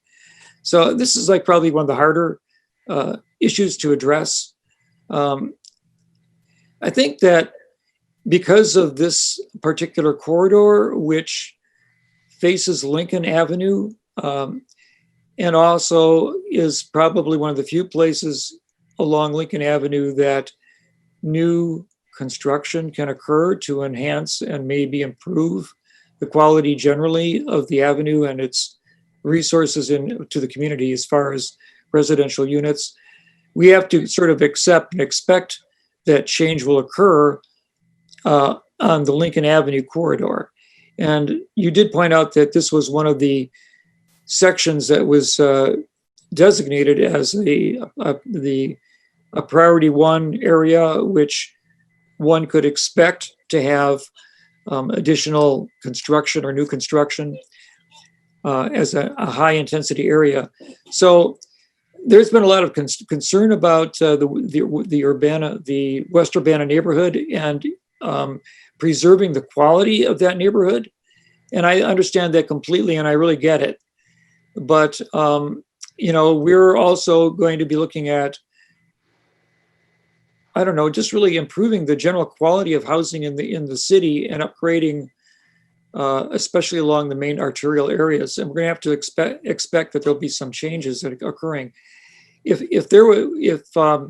I thought that this project was really incompatible or really overly large, or hadn't had at least some design consideration using mass and gable to try to accommodate the size of the buildings that are there now and adjacent to it, I would be more concerned. But I think that the planners have really tried to take that into consideration. The one thing that I would like to see is more surety about the quality of the construction materials that they're going to propose, and how that reflects the intent of the preservation aspect of the Busey corridor. So the fact that it's going to go to a design review board is extremely important to me, so that I know that the community will have a chance to have a voice in that, and also that the design review board will actually have a chance to put input into it. And I say this because a development in my own ward on Vine Street didn't really get the review of a design review board. We don't have that in East Urbana. We haven't established that here, even though we do have design review guidelines for some of the buildings closer to the interior of my ward on East Green Street. And so we've gotten in East Urbana a project that on the outside looks pretty good. The brick surfaces are pretty nice.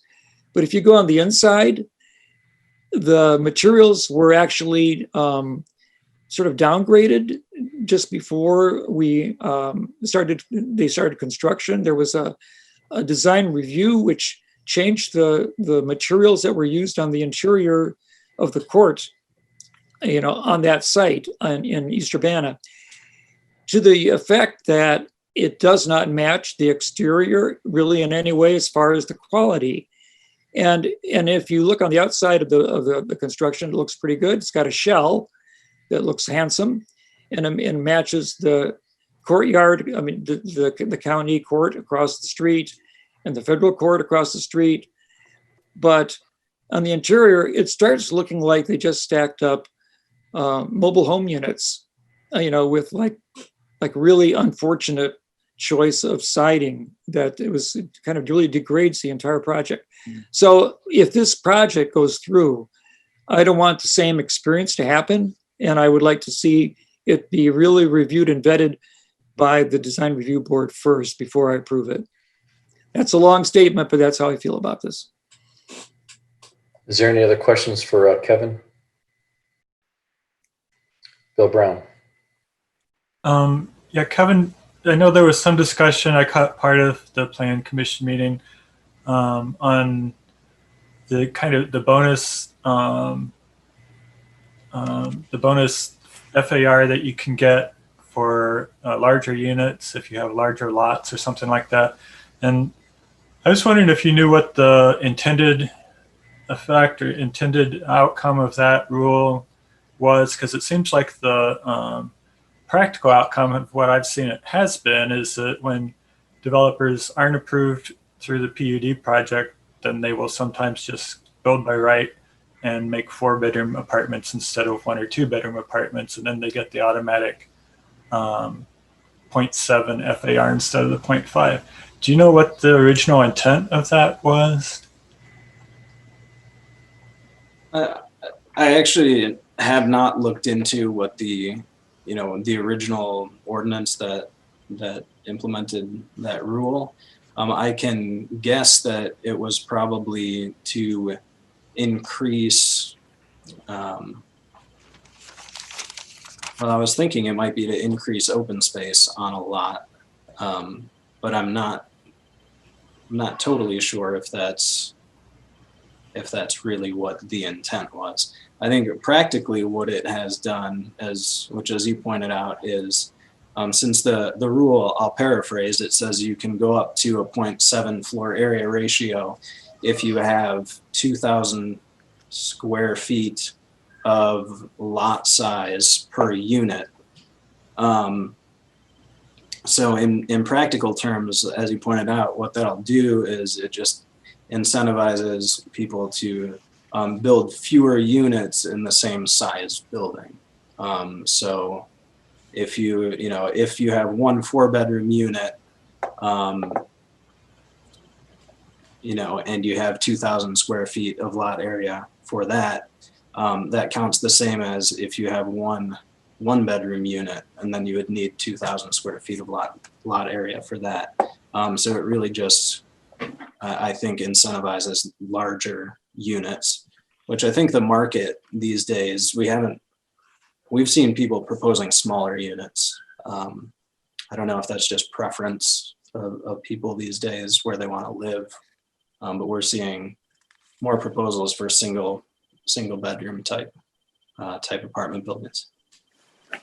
Okay, thanks. Yeah, I was just wondering. I just couldn't figure it out. What the original intent for that would be. Okay, thanks. Mary Alice. So it sounds like most people have gone through their questions. I just thought we would get some kind of motion on the floor so we could discuss this. I would like to move with no recommendation, ordinance number 2020-12-070, an ordinance approving a preliminary development plan for the planned unit development at 602 South Lincoln Avenue, plan case 2411, PUD 20, to City Council after the Design Review Board's recommendation. I'll second that. Okay, Mary Alice had the motion. Sharice had the second. Is there any other discussion before we go to a vote? Mary Alice. So as I look through all of the information from the Plan Commission and from the different input, and we did receive 2 or 3 different public input letters for tonight that will be part of the record, but I don't think that they were really summarized yet. I would like to say that basically, I mean, there's been a lot of conversation about this for the past couple of weeks. And I think that city council should understand that what we're doing now is we're looking at it as a PUD. So we're looking at the criterion that have been established for whether or not it meets those 9 goals for the PUD. And as I go through all of those 9 goals, I really think that there's 3 on here that that this one is most closely aligned with, in that these 3 items are the ones that we should really be talking about. So the first one is, it says to promote flexibility in the subdivision and development design where necessary, and this is where the increase in the FAR is requested. So that for the PUDs, they're not actually asking for any zoning changes or minor or major variances, rather they just get waivers, and that's kind of the purpose of the PUD. But in exchange for those waivers, we should get public amenities not typically promoted by the zoning ordinance, and we should get something that is closely aligned with the Urbana comprehensive plan. So those are numbers 4 and 5. So I guess my concern here is that A, we have 3, so we have a 50% increase in FAR. B, we have the trade-off there for that is the sidewalk, and I think also includes preserving the mature trees. And I guess my question I want to pose to City Council is, do we feel that that is enough in order to increase FAR by 50%? I think that there could be more that could be done to meet the intent of the PUD statute, or ordinance rather. And that's the conversation that I kind of want to have is, does City Council feel that those 2 trade-offs there are sufficient to meet our goals for the PUD? And then number 5, I just wanted to bring up the comprehensive plan, because a lot of the goals that have been discussed, both in the staff report and by other people, have a lot to do with the character of the neighborhood, the design, and so forth, which is why I would like for this to go to the design review board before it comes to City Council, since those goals really should be reviewed by the DBR before we can then assess and see whether or not it meets those comprehensive plans and future land uses. So that's my question that I want to pose to City Council. I feel like we can potentially request the developers to look into more sustainable building. I know that Dennis had mentioned that they were going to put in charging stations, which is great. It would be great to see other things that achieve our sustainable goals within the city. Some things such as geothermal heating, solar. There could be a number of different things that could help us achieve that goal. So that's what I'd like to propose to City Council. Sharice, did you had your hand up earlier? Yeah, I guess, you said that the architects were here. I'd like to hear from them, what their plans are regarding this space, or what their goals are. Other thing I guess that I'm interested in is the fact that there are people that are living in these homes, which means that they're livable. What will happen regarding those living spaces before? What are you going to do with them? Are there any plans at all to try to preserve those homes and maybe move them in a different area, or are they just going to be torn down, or what? I see that the owner is on the line. Christopher Hartman needs to be made a panelist, assuming he'd like to respond. I have not yet seen the architects' names. Oh. I think that's Jacob Unzicker and Josh Daly, correct, Lori? Okay, yeah, so they're there. Good. They're in okay. as a panelist as well. Oh, great.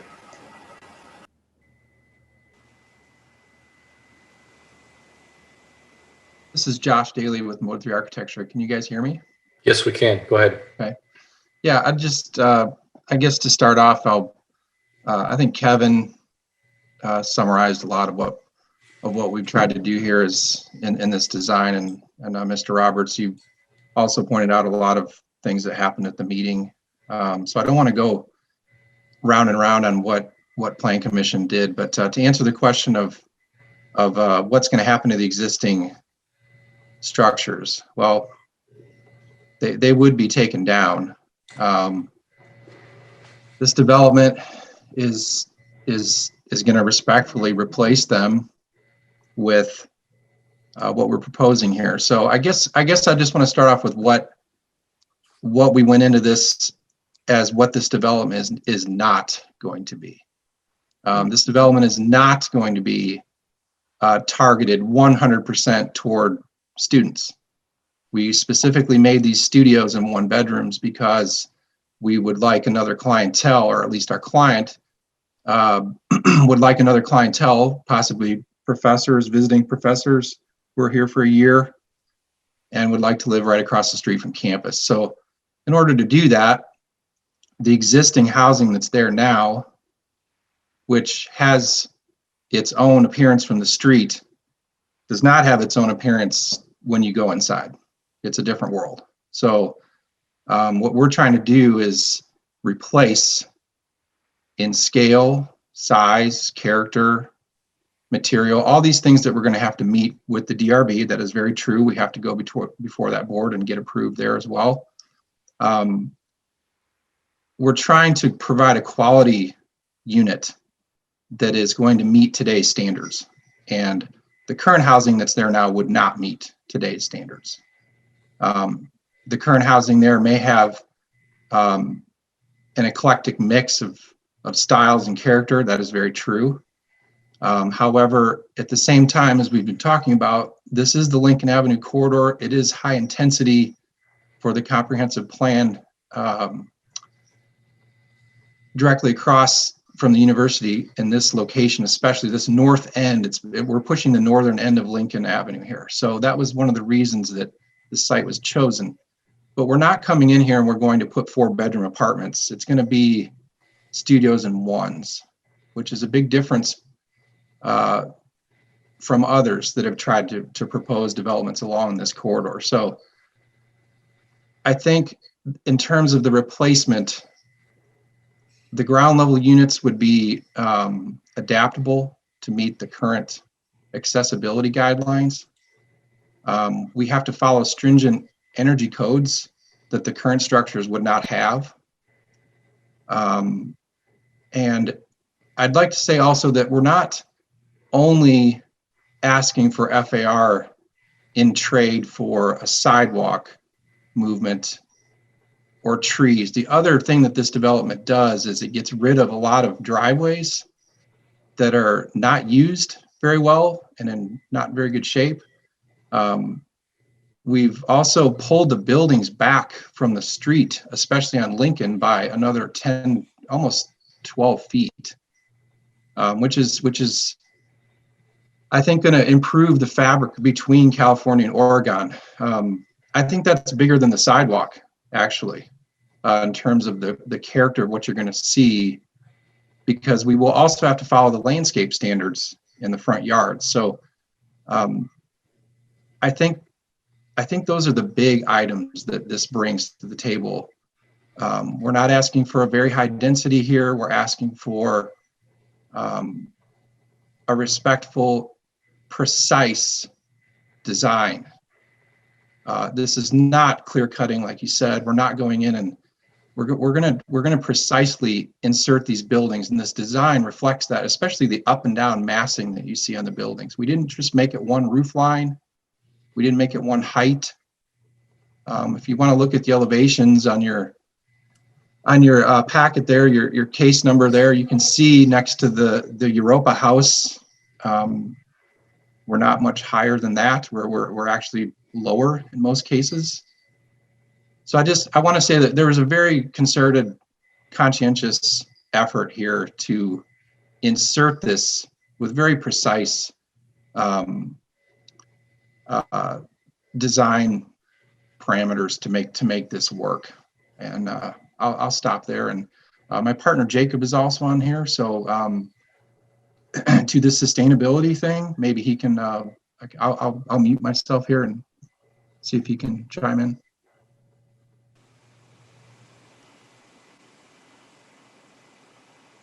All right. Yeah. Thanks, Josh. I guess I was just going to mention just a few more, or to retouch on some things that Dennis had brought up too, is that in terms of sustainability, it was our intent to do a variety of things towards the sustainability of this development, and preserving the trees definitely was a key part of that. But in addition, we talked about or Kevin mentioned the permeable paving. We are working to provide some infrastructure inside of the buildings to the attics so that there would be an easy installation of future solar panels. Bicycle parking, we actually would qualify for not only a credit towards LEED certification, but it would also potentially qualify for an exemplary performance credit because of how much bike parking that we would be providing, which would be equivalent to about 100% of the occupants for the development, when in this case of LEED certification, it's only 15% is 15% is required. So, you know, there's a variety of things that we're trying to do. Open space is another one.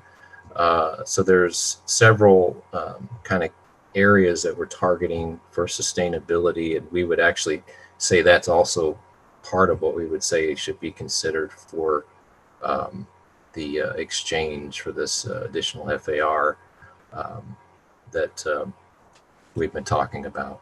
So yeah, I think that's all I had to add as well. But again, we're available for other questions. Thank you, sir. Anybody have any questions? Dennis. One of the concerns might be whether there would be an overflow of parking so that we would see a desire to have street parking for the tenants. Can you tell us what you expect or how you provided for avoiding putting additional cars along the streets in West Urbana? Sure. This is an issue that comes up a lot of times because although we feel like it's important to try to discourage vehicular usage, we want to try to encourage alternative forms of transportation and walkability, use of bicycles, that kind of thing. There's still a remnant of people that use cars. So what can be a problem sometimes is with the development that sometimes there are you can't avoid having vehicles coming to that area. So our approach in this case was we decided we didn't want to. We kind of went in between. We felt like it was important to meet the zoning requirement, but to just meet the zoning requirement. We didn't want to exceed the zoning requirement, although I think that there's precedent that is actually, that maybe even encouraged as something for a PUD's consideration, is to actually provide more parking than what's required. But we thought that it was important to provide the minimum amount of parking that was required and not exceed that. We are providing the amount of vehicular parking that's required in the zoning for the current zoning district, which works out to be 49 cars. It's 0.7 car spaces per unit. We've done a check, and I think that right now, even though as we've discussed, the density or the number of occupants on site is likely very similar to what we're proposing, it looks like there's probably about 30 spaces actually on the property where people can park. Although the way that that's laid out, it's a little bit haphazard. So I think 30 is pretty generous of what you could actually park on the site. So I think that we're providing adequate parking because we're meeting what the zoning requirement is. we're also trying to make sure that we minimize the impact of that parking on the neighborhood. We have reduced the vehicular access to one point, and we know that helps for safety reasons, but and also just efficiency. We've also, as Kevin mentioned in the presentation, we are tucking parking underneath the buildings, so that's intended to hide those, so that most of the cars are not actually going to be even visible from outside on the street, because everything's tucked on the interior. So in general, that's kind of the approach that we took on parking. Did you expect that some of the tenants would not necessarily own a car, but they would be people who would either bicycle or walk? Are you counting on that somewhat? Yes, that was part of the reason why we wanted to increase the bicycle parking, and actually wanted to provide a secure, covered bicycle parking area. So roughly 35% of the spaces are covered and secure. So yes, no, we definitely wanted to provide that for people who would like to use the bicycle. And so we're trying to encourage that, and we do think that would be the case. One more question. As far as the materials that you're going to be using for construction, it is a little bit hard to tell exactly the materials, but it looks like, at least in the lower sections or the first stories, there will be the use of brick and perhaps other paneling or siding for the upper stories. Am I guessing this correctly?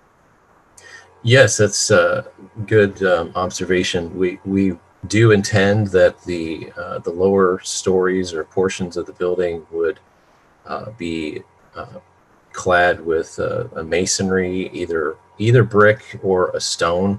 The images that you would have seen so far would actually be more of a stone material, but brick is certainly another option that we have considered, and either of those I know are available as options on the palette of materials that are available to us in the guidelines.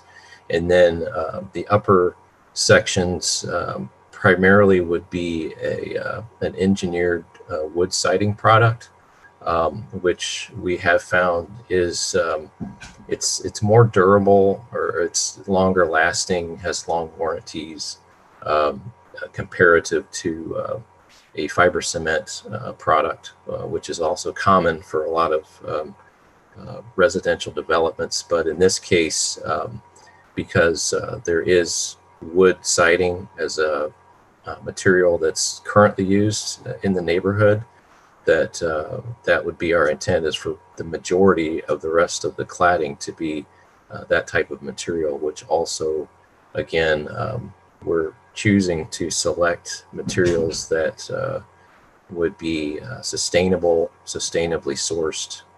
So in general, it's masonry plus a engineered wood siding. There would probably be a variety of textures, just to kind of give some interest aesthetically, but the same basic product, just maybe in some different configurations. You currently own the buildings now, and are you going to be waiting for the leases to expire before you do your demolition? Yes, I believe that there may still. I'm not sure. I guess I can't comment on the ownership of the lots. I'm also with Mode 3 Architecture, but I understand that yes, the intent would be to wait for the current leases to expire prior to demolition, which would not be occurring until the early summer of this coming year, 2021, was the intent. Yes, the one of the pages of the plan, Exhibit F, says that May 2021 to June would be the demolition of existing structures. So that'd be after the closing of the next spring semester at the university. Yeah. Okay, thank you. Mary Alice, you had your hand up next. Yeah, I wanted to ask if I remember correctly, the LEED certified is energy. It's an energy rating for buildings. Is that correct? Am I remembering? That's correct. You gain, and I guess I should clarify that although we, along with our client, are committed to pursuing some of these sustainable features, it's not intended to get a complete LEED certification for this project, which involves a review process by that organization, the Green Building Council, and it's a little bit more than intense than what is intended. However, we do feel that it's important, and even without getting that credit, that there are some things that would be good to pursue. And so I just wanted to make that clarification that although these are LEED type credits, we're not intending that this project would be completely LEED certified. But yes, to answer your question, there's various areas where you can get credit. Energy is definitely one that's key. Also, it has to do with transportation and ease of transit, which this site would be prime for. The other has to do with things that do with the ecology of the site, preserving the existing the natural features, which is what we're kind of trying to do with the trees and any new landscaping. Also, the materials that you use for building and how those are sourced. So yeah, there's a variety of areas. Energy is definitely part of that. So can you expand upon a little bit in terms of what you're doing in your building process that would meet those criteria for LEED for energy?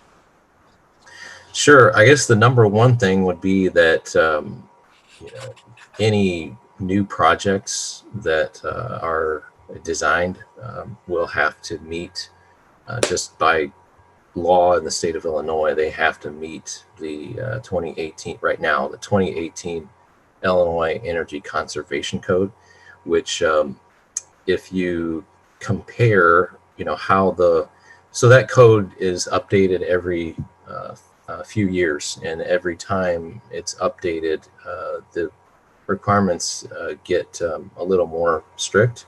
So, it'd be hard for me to explain, exact numbers, how to compare the requirements now versus just 3 years ago, but just so that you understand that it's going to be fully compliant with those requirements of the Illinois Energy Conservation Code, which also would be along the same parallel path to achieving the energy credits in LEED.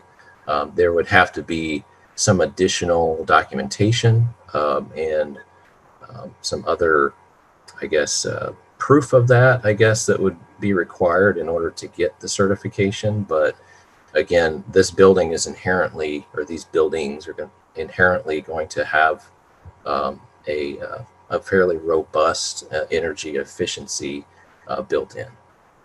So I guess, what I'm seeking here is in the PUD, you have to go above and beyond the zoning requirements, right? So that's kind of why I'm pushing a little bit on the energy here.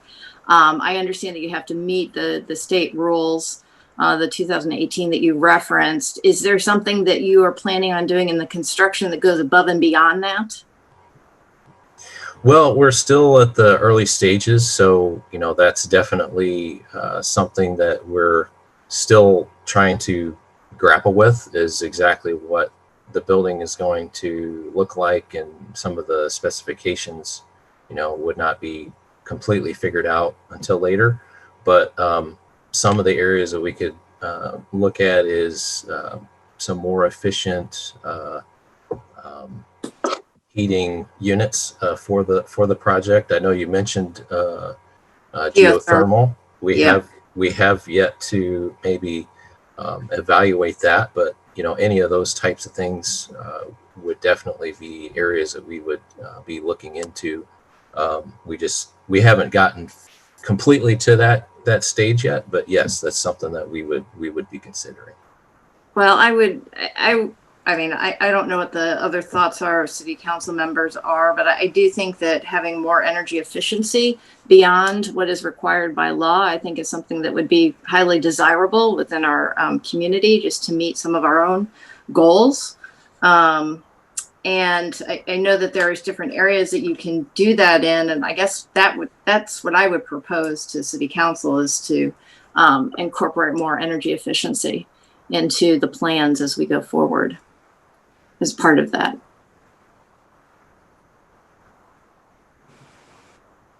Bill Brown? Yeah, just a couple questions on the, I've never been inside any of these, I don't think, but I've been in some in the area. I know that they can get pretty chopped up. But we do have a local preservation and conservation group, PACA, that might be able to recycle, reuse anything that if once once they're vacant, you start tearing down walls if you just don't go in with a bulldozer. There might be pocket doors or stairways or other things worth saving in there. Have you been enough to know whether something like that would be an option to allow PACA to go in and preserve anything that might be worth saving? I have not myself, and I'm not sure if the owner is able, or our client is able to answer that right now, but I would think that that would definitely be an option. I know that they and we as the architects, although we're proposing a new structure that would replace what's there, it's not our intent to completely get rid of everything just for the sake of getting rid of it. So I'm sure that they would be completely open to that type of thing. I think with enough notice that they have volunteers that you might have to sign a waiver. They have to sign a waiver or something, but they have ways of retrieving some anything that might be worth saving. I appreciate your comments on the driveway removal. I know as a cyclist, especially on Lincoln Avenue, people turning right into driveways are really a big hazard. And even walking along there, because of the slope in the wintertime, it can be slippery and you slip out into the street. So that is worth something. As far as accessibility goes, I see there's probably 17 or 19 ground floor units. Those would probably all have roll-in level entryways. For 3-story buildings, you don't have to put in elevators. Is that right? That's correct. Okay. But that, I don't think any of the current buildings are accessible. And I know the studio and 1 bedroom, there was a nearby development at Nevada and Lincoln that wanted to be studio and 1 bedroom originally, but then they didn't because it was too big. Basically, the building was too big, so they got turned down, but they eventually built 4 bedrooms. I do think in response to Mary Alice's request that we think about how much we're getting in return for what we're giving, I don't think of it as a 50% increase, because I do think that, it's the current FAR is 0.63, I think Kevin said, or 62, something like that. So to go from the current to 0.7 whatever is close to 25%. So when I'm thinking about what we're getting in return, I'm thinking for that 25% increase in FAR. I do think with the future land use being medium high density, it seems like it's already a little underzoned for the future land use. R7s, I don't know if we've had any R7s built by right that I can remember in the 25 years I've lived in Urbana. Those are mostly obsolete buildings or nearing the end of their lifetimes, are just not really in demand anymore. I think that one that was built on Lincoln in Iowa, I think was a a PUD by itself, if I remember right. That's only new construction I can think of that might be considered R7 in that area. I think the opportunity zone tax incentives in this area, I don't know how many people are familiar with those. We have 2 opportunity zones in Urbana, and that was part of the Trump tax and jobs program that was passed in late 2017, started in 2018. So developers or investors in the funds that invest in these projects can get a break on their capital gains taxes that they roll over into the projects. They get a deferral on those taxes and some break on how much they have to pay if they hold it long enough. And if they hold the project after 10 years, any accumulation, any appreciation is not taxable if they sell it after 10 years. And that includes accumulated depreciation that you write off every year. So after 10 years, most projects would probably depreciate 30-35%. So even if you sold it for what you put into it after 10 years, that would be a bonus. So I think because of that, we're getting some of these kind of lower intensity projects that weren't financially feasible before that. I think in general, the opportunity zones for the university areas just doesn't meet the goals of what they were originally intended for. It's beyond our control. That was federal and state programs, and 4 of our 6 zones in Champaign-Urbana are on campus. They're supposed to be encouraging development in distressed areas where where there's a lot of unemployment and poverty, and because students don't make much money, those census tracts were designated low income tracts, basically. So that's what qualifies them for the enterprise zones. And then the state got into the selection process, and I think they were probably influenced by the people that said, well, I want to invest where I can make money, and on campus is where I can make money. So 4 of the zones have ended up on campus. The other 3 are all in Champaign. So this is our only zone from Busey over to Wright Street. And basically from Lincoln to Wright Street, it's all university owned. So we aren't going to get much out of that zone. But there is one up in North Cunningham. I don't know if the developers are local or North Lincoln, I mean. If the developers are local or interested in looking at the old water company project, I'm sure that we could talk to them about that. That's definitely an opportunity zone. So that said, I think that's kind of why we're seeing some of these that wouldn't have been profitable before. And I can't decide if that's a good thing or a bad thing, because I like these old buildings that at some point they are going to have to be replaced. I'd rather see them replaced in the sort of development that the neighborhood wants there, and not the high intensity development that would be required in order to return a higher return on investment without that kind of zone.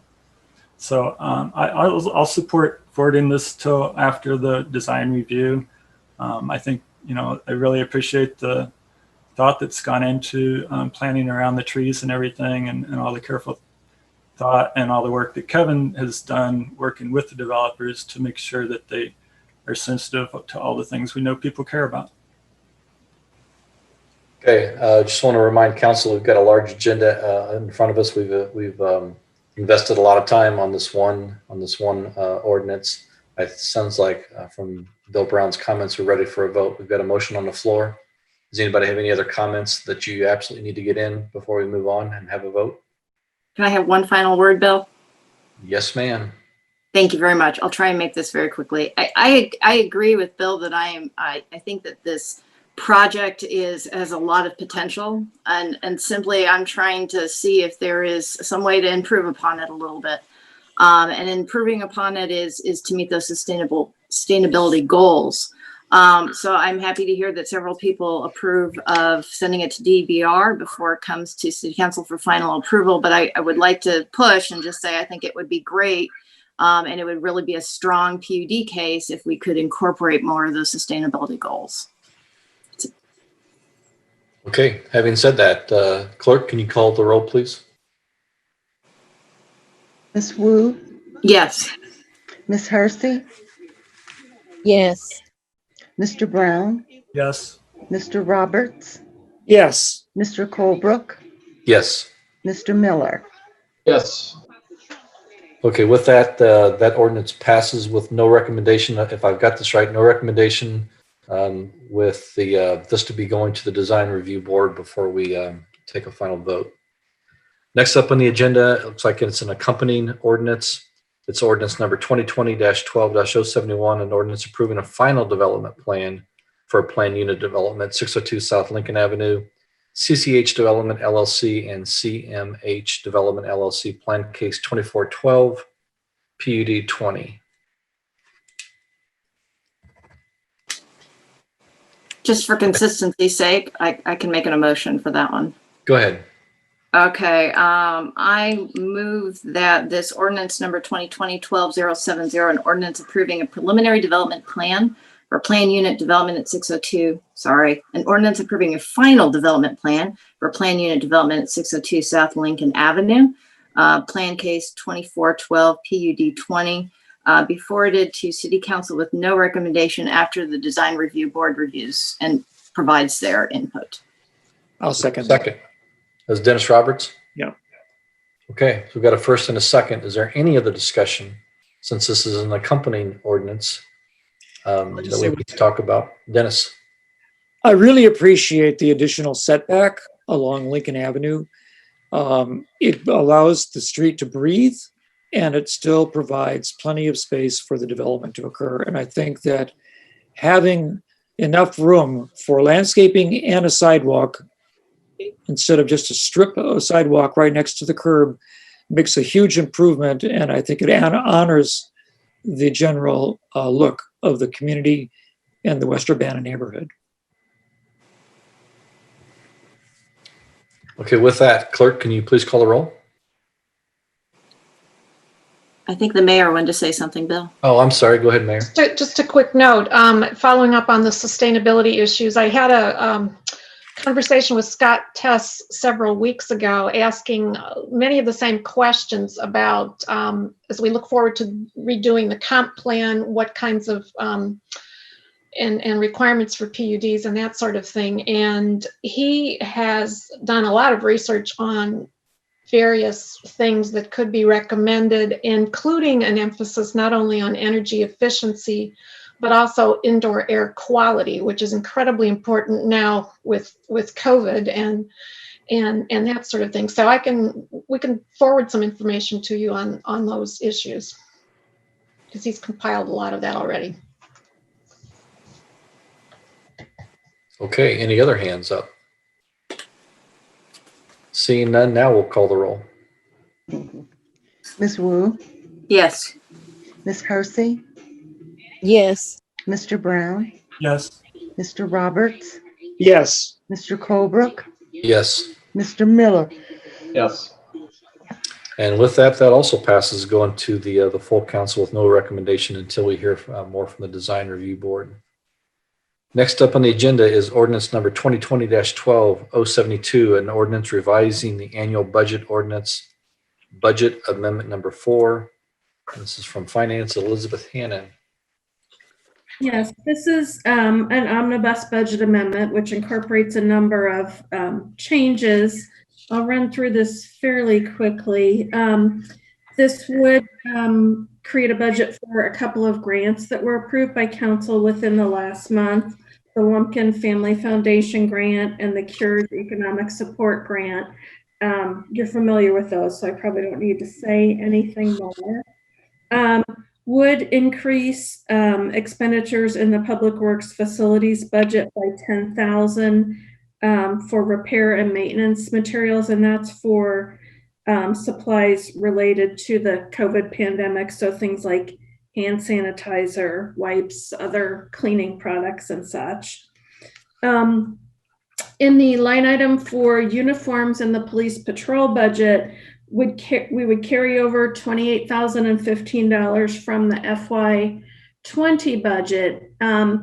This is one of those few accounts we have that is kind of like a revolving account where we budget a level amount each year, but we know that the expenses don't always occur consistently each year. So we roll them over after the end of each year. And this account pays for things like bulletproof vests, badges, and other items that aren't part of the uniform allowance. A small amount here to pay our share of replacing a repeater for the countywide outdoor warning siren system. There's a small rebudget in the VERF fund for purchase of radios. In the cable TV fund, there's a fairly extensive list of purchases, and this is because the timing is because this money has to be spent by January. It's just part of our franchise agreement, and so they're kind of making up a backlog, I think, in replacing different kinds of equipment. A couple of minor adjustments in the arms budget. We would rebudget $20,000 in the for abandoned properties program grants. This is just a timing thing. It's money that wasn't spent last year.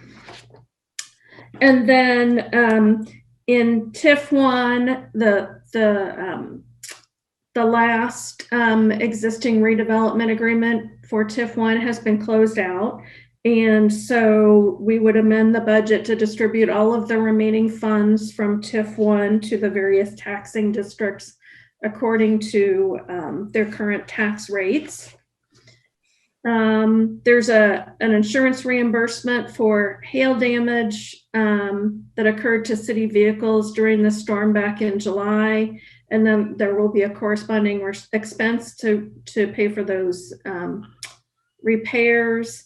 And then some additional COVID-related expenses in the IT budget, about $23,000 for video conferencing equipment, upgraded telephones in the vestibules at the city building, laptops and other equipment to facilitate remote working. So it's quite a long list, but for the most part, fairly routine. Thank you, Elizabeth. Mary Alice, you have a question? Yes, thanks, Elizabeth, for that explanation. There's a couple of little things that I'm confused about. In the fiscal impact, you said the general fund expenditures will increase by $572,232. When I added up the expenses that you have listed here, I get $213,000. So part of that is, if you look at the Exhibit A, at the list there, that's $572,232. So a big part of that is the $500,000 expense that goes along with the CURES economic support grant. Oh, so you're listing that as an expense and not, when I see grants, I feel like, oh, that's money that we're taking in. Yeah, when you see grants, it's usually both. It's money coming in, and then the money goes back out again to pay for whatever purpose we received the grant. Right. So okay. So I guess my confusion here is it was related also to the grant, in that we have the information technology expenses. You said you had the COVID related expenses for cities facilities. Are those being offset by this grant? Are those two expenditures things that are in addition that we are paying, or are those two things that are being covered by the CURES Act?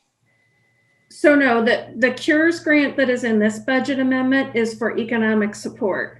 Right. So funds are going to come in and go back to local businesses. The specific items in facilities and in IT for COVID related expenses, there is no corresponding revenue for that. There, at some point, we'll gather up all those expenses and we'll request reimbursement from FEMA, but we haven't done that yet. Okay. All right. I think I was getting confused with the other COVID grants that we've gotten, and I know that they were supposed to cover some of those additional expenses. So the upshot here is that that we're spending $500,000 more. Is that the upshot?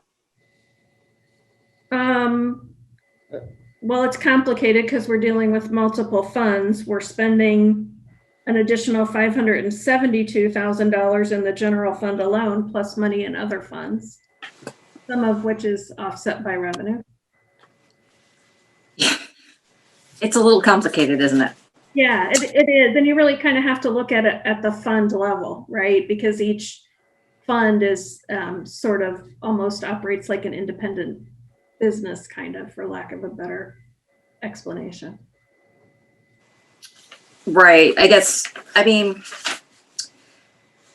I think that it is a little confusing how this is all laid out. And when I was adding them up from the actual text of the memo, I did not go through and add up the items on amendment exhibit A, sorry. But when I look at that, if I look at the general operating fund, which is the very first part of that exhibit A, we have revenue of 538,000, which is an increase, Correct. right? And we have immediately following that, we have expenditures of 572,000, which is a difference of $6,000. It's a difference of more than 6,000. Oh, it is more than six. Why do I see ending fund balance as negative 6,000? That has to do with where the adjustments are just for timing. It doesn't necessarily affect that fund balance in the same way. So if it was something that we were expecting to spend in last year's budget, and we've estimated the fund balance based on last year's budget, and we carried over, it doesn't impact in the same way. Okay. All right. Still find this document a little confusing, the way it was all laid out. But maybe I'll call you. We can work on that next, organize it a little more consistent with the exhibit next time. Okay, that would be helpful. That would be extremely helpful. Anybody else have any questions for Elizabeth? Can I entertain a motion? Yeah, I'll do that. Okay, so I move that ordinance number 2020-12-072, which is an ordinance revising the annual budget ordinance, budget amendment number 4 omnibus, be forwarded to the city council with approval. Do I have a second? I'll second that. Sharice? Any further discussion? We hope for some clarification. Okay, with no further discussion, clerk, can you please call the roll?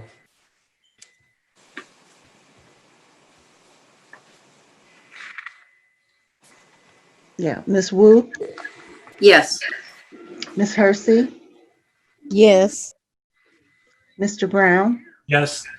Mr. Roberts, Yes. Mr. Colebrook, Yes. Mr. Miller. Yes. Okay, with that ordinance passes. As Dennis pointed out, it's recommended, but maybe with a little bit of clarification on the spending table. Next up is resolution number 2020-12-061R, a resolution for improvement under the Illinois Highway Code, the state motor fuel tax for Race Street resurfacing project. This is Public Works. Tim, did you have any comments on this? Yeah, just high level view stuff. This project was included in our CIP, and with the approval of this resolution. Hey, Tim, if you can hear me, I think that your connection is kind of bad. The audio is really bad. Begin design and construction should be slated to begin probably. Is this any better? Can you guys hear me now? Oh, that's better. I was going to have Carol interpret for you. Okay. Basically, I was just saying high level overview. This was a project, or this is for a project that was included in our CIP, slated for design in late FY21, beginning construction FY22. We are still on pace with that schedule. I think the only modification from any of that is we had the design budget at 25,000. Now it's to 30,000. So that's what the resolution has been made for. We should be well under the budgeted construction cost of this originally planned for. Other than that, that's about all I've got. This is for Ray Street reconstruction from Washington to California. Resurfacing. Bill Brown, do you have a question? Yeah, I think there was some question about what the scope of this project was going to be a while back. So it looks like it's confined mostly to the resurfacing of the street and rebuilding or installing ramps. There's still curbs in some of those spots. I think on both sides, it's probably brick most of the way. I don't remember if that's supposed to be replaced in brick eventually, but this project won't be doing anything with the sidewalks themselves, right? Just the ramps. Correct. The intent is just to do resurfacing, and as a function of which we will be bringing all ramps into compliance. Okay, and if there's bad spots in the sidewalk, would that just be a separate project then to include in the brick sidewalk maintenance program or something? Yes, likely we would separate that from this project and keep this within the scope intended for the time being. It's not to say that if we found things that needed addressed that we couldn't try to incorporate that, but that's probably outside of the scope of what we're trying to do with this. Okay, thanks. Yep. Sharice? You're muted, Sharice.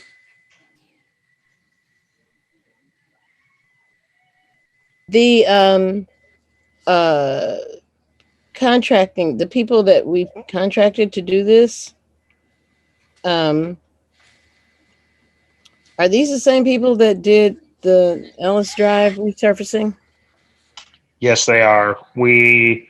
They are part of our supplemental engineering services agreement, which runs out, I believe, I'm not sure if it's the end of this calendar year or the end of this fiscal year, but this is one of the last ones that will be under that supplemental engineering services agreement. Is this the same materials that they used for? No, this will be mill and overlay.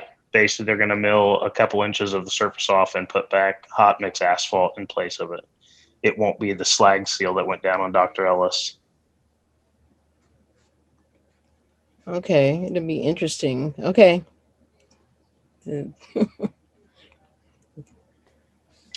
Sounds like we're ready for a motion. Bill Brown.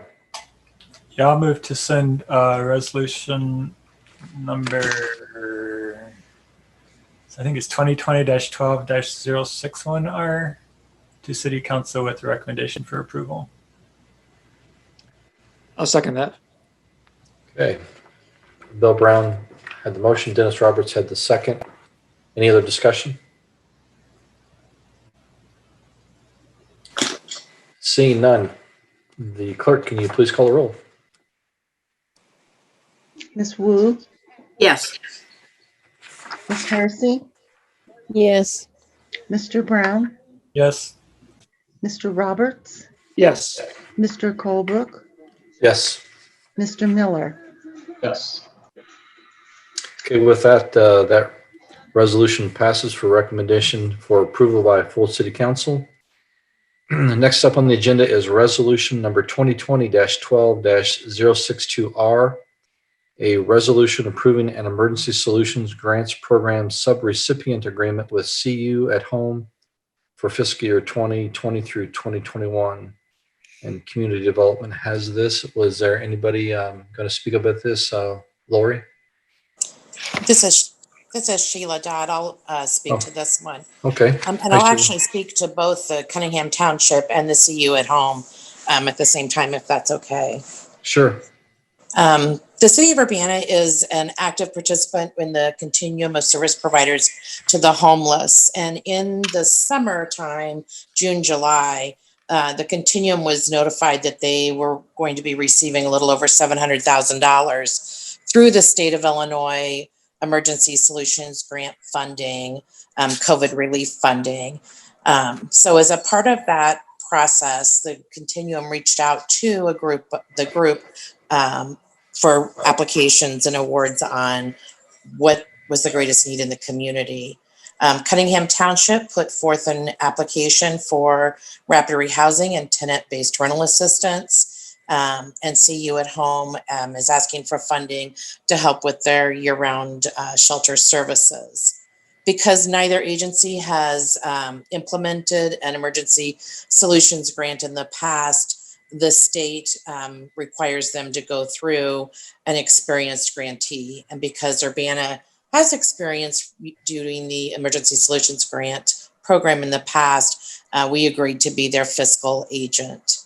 So the total grant received will be $194,411, of which Cunningham Township will get $128,700, and CU at Home will get $42,750, and then the balance will go to Urbana for our administrative cost in administering the grant.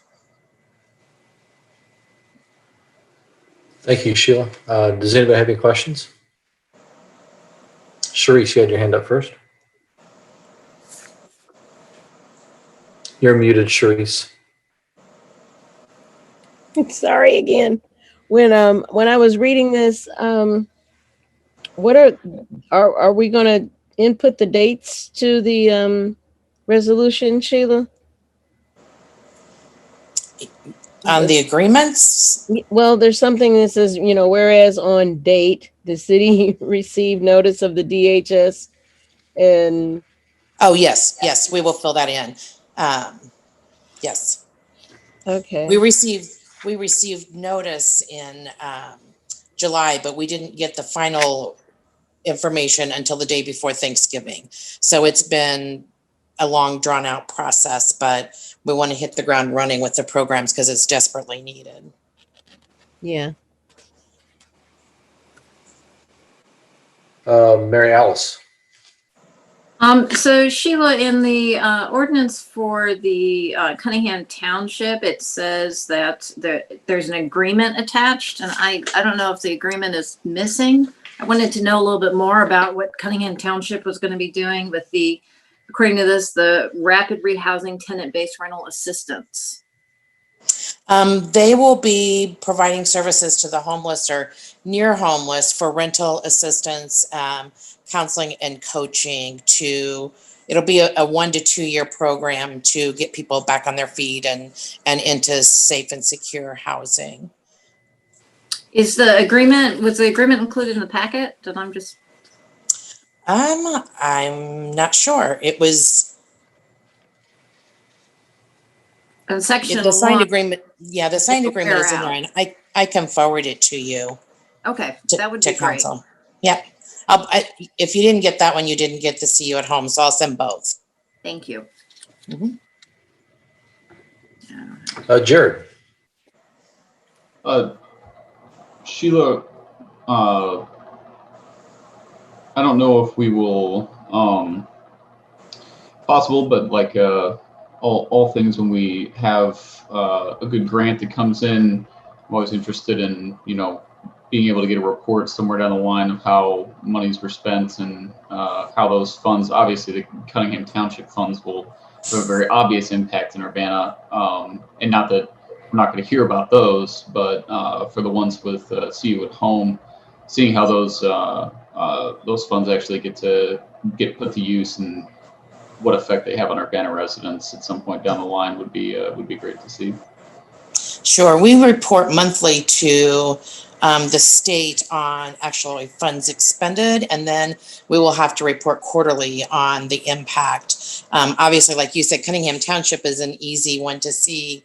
Homeless shelter is a little more difficult because they can show numbers served, but were they Urbana residents or could they be Urbana residents? We just don't know, but we can certainly provide the same information to you that we're providing to the state to show impact. Sure, it'd be good to at least see that much. Sure.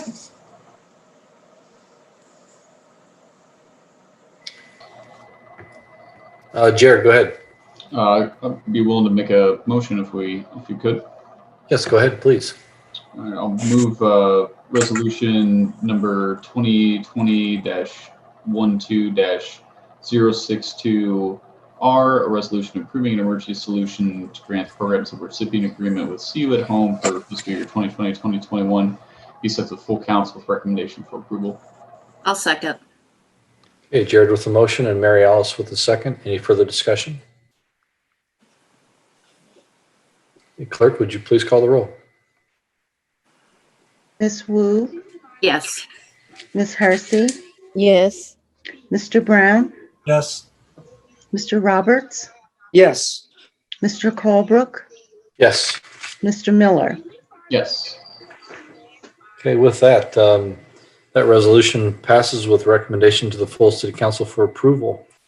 And Sheila had already talked about this, but the next one up is resolution number 2020-12063R, a resolution approving an emergency solutions grants program subrecipient agreement with Cunningham Township for fiscal year 2020-2021. Yeah. Are there any further questions about Bill Brown? I was just going to move to send resolution number 2020-12-063R to City Council with recommendation for approval. I'll second that. Okay.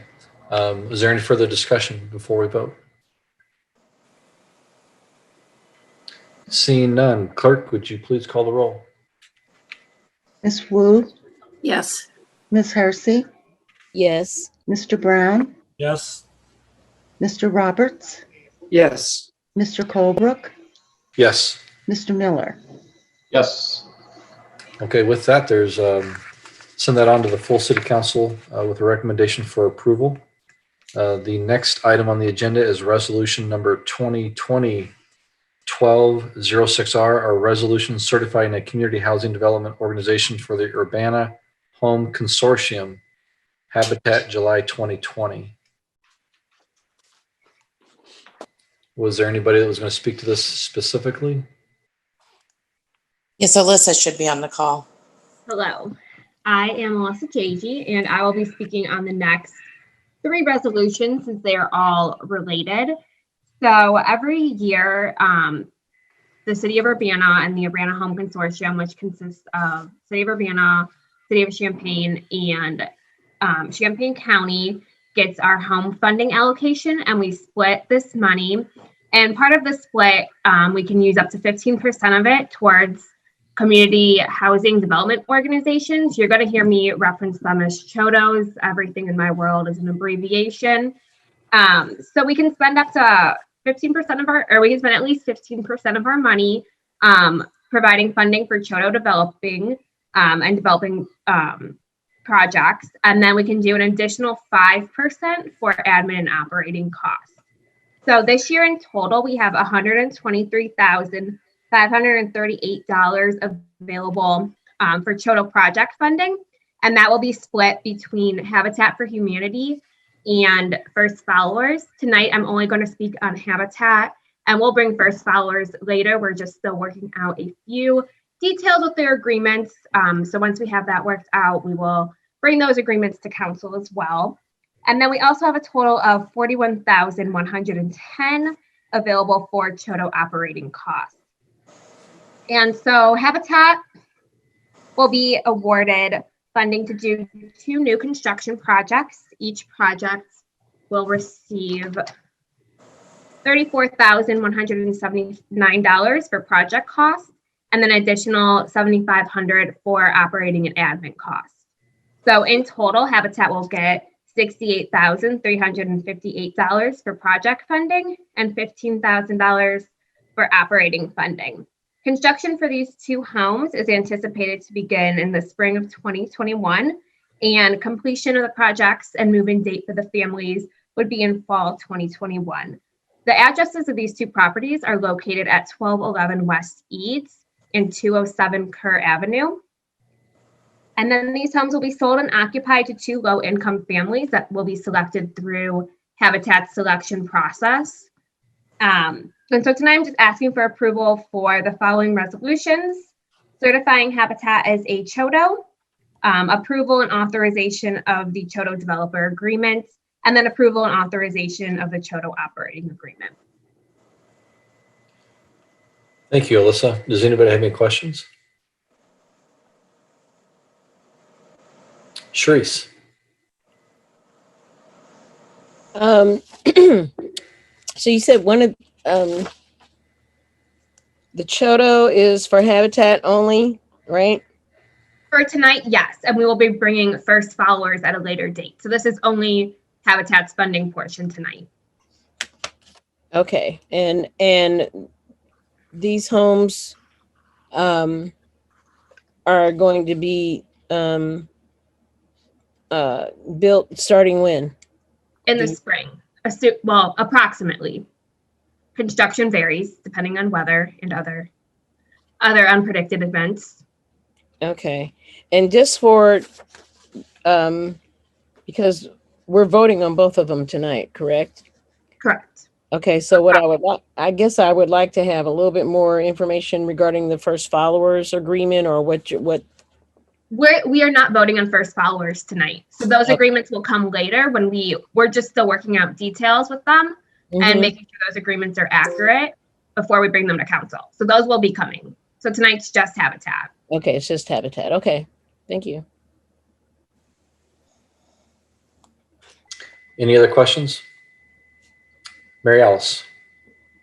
So Alyssa, I know that we get these every once in a while. We get the Chodos for Habitat for Humanity. Do you know, I think we typically do 2 houses a year. Is that about right since you've been around? Yes. And Habitat's been a certified Chodo since 2011. So typically about 2 houses depending on funding. Okay, so we've done, this would be, I mean, if that was the average, then we would have been done, this is 18 houses approximately. Sheila would know better than I would. Yeah. Sheila definitely would. Not necessarily Mary Alice.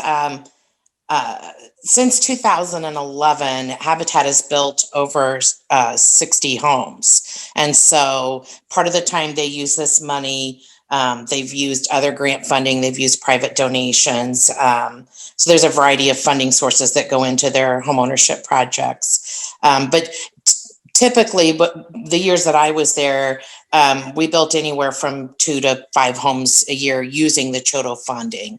And then sometimes we just use plain home funding. So this year they're proposing to do 2. Okay, all right, thank you. I can make a motion if nobody else has questions. Yes, ma'am. Go ahead, Mary Alice. All right. Sorry, I've got too much paper on my desk right now. Here we go. I will. Mary Alice, this would be a great opportunity to make an omnibus motion for all 3 of these. Oh, that is a great opportunity. That's innovative.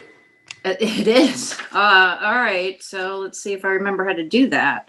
We got a motion to consider them in omnibus fashion, and then we can vote on a motion to send them forward. All right. I motion that we consider resolution number 2020-12-064R, resolution certifying community housing development organization for the Urbana Home Consortium for Habitat. Resolution number 2020-12-065R, resolution approving and authorizing the execution of an Urbana Home Consortium Community Housing Development Organizational Agreement. And resolution number 2020-12-066R, resolution approving and authorizing the execution of an Urbana Home Consortium Community Housing Development Organization Agreement in omnibus fashion. Is there a second? I'd second the motion to consider an omnibus fashion. Okay, Mary Alice had the motion. Jared had the second. Is there any discussion about the omnibus portion before we vote? Clerk, can you please call the roll? Ms. Wu, Yes. Ms. Hersey, Yes. Mr. Brown, Yes. Mr. Roberts, Yes. Mr. Colebrook, Yes. Mr. Miller. Yes. With that, the omnibus portion passes. So now that we've passed that, can we have a motion to consider the omnibus consideration for all 3? I will move that we move to the omnibus for all 3 of the resolutions to City Council with the recommendation for approval. I'll second. Okay, with the second, is there any discussion? Yeah, me. So Go, this Dennis. would then go on what we would call a consent agenda. which would be a different agenda than the regular agenda. Correct. Okay, that's just a point. Any other discussion or points to be made? Clerk, can you please call the roll? Miss Wu, Yes. Miss Hersey, Yes. Mr. Brown, Yes. Mr. Roberts, Yes. Mr. Colebrook, Yes. Mr. Miller. Yes. Okay, with that passes as well. And I suppose that would be on the consent agenda for full city council. Last up on the agenda is resolution number 2020-12-067R, a resolution approving and authorizing the execution of a community partnership agreement, Rosecrans Incorporated One Door Program Director. And I know, Carol, you had a comment that you wanted to make prior to a discussion. I did. Bill Brown was kind enough to point out that yet another agreement wasn't attached, and it was the agreement itself with Rosecrans, which is referenced in the memo and the resolution. So thank you for pointing that out. And I had circulated that at the beginning of the meeting, but I just wanted to highlight a few things before we start. Joel Sanders, Lieutenant Joel Sanders is here. He's been working on the team, collaborating on the One Door program for a number of years now. He's going to give a little summary for people just so that the public remembers what this program is about. And then we are also joined by Joey King from Rosecrans to the extent that you have any questions. But the highlights of the agreement itself are that we would be transferring $75,000 to Rosecrans, and Rosecrans will be hiring the director of the One Door pilot program so that we can finally get this launched. And the agreement just outlines that we will transfer the money in a lump sum, and they will disperse the money to somebody as in normal salary payments. And if there was anything that caused us to terminate the agreement, there are provisions in the agreement for us to get a refund of the unspent dollars. The agreement will be for 1 year from January 1st, basically for calendar year 2021, and that the pilot of the One Door program will be in Urbana in collaboration with the Urbana Police Department. So I will turn it over to Joel to just give the short summary of the program for those who haven't perhaps been introduced to it before, and then also say that in 2 weeks, there will be a much more detailed description of the program with all the collaborating partners for the council. So, Lieutenant. And I'm trying to share a screen here. It doesn't seem to, oh, there we go.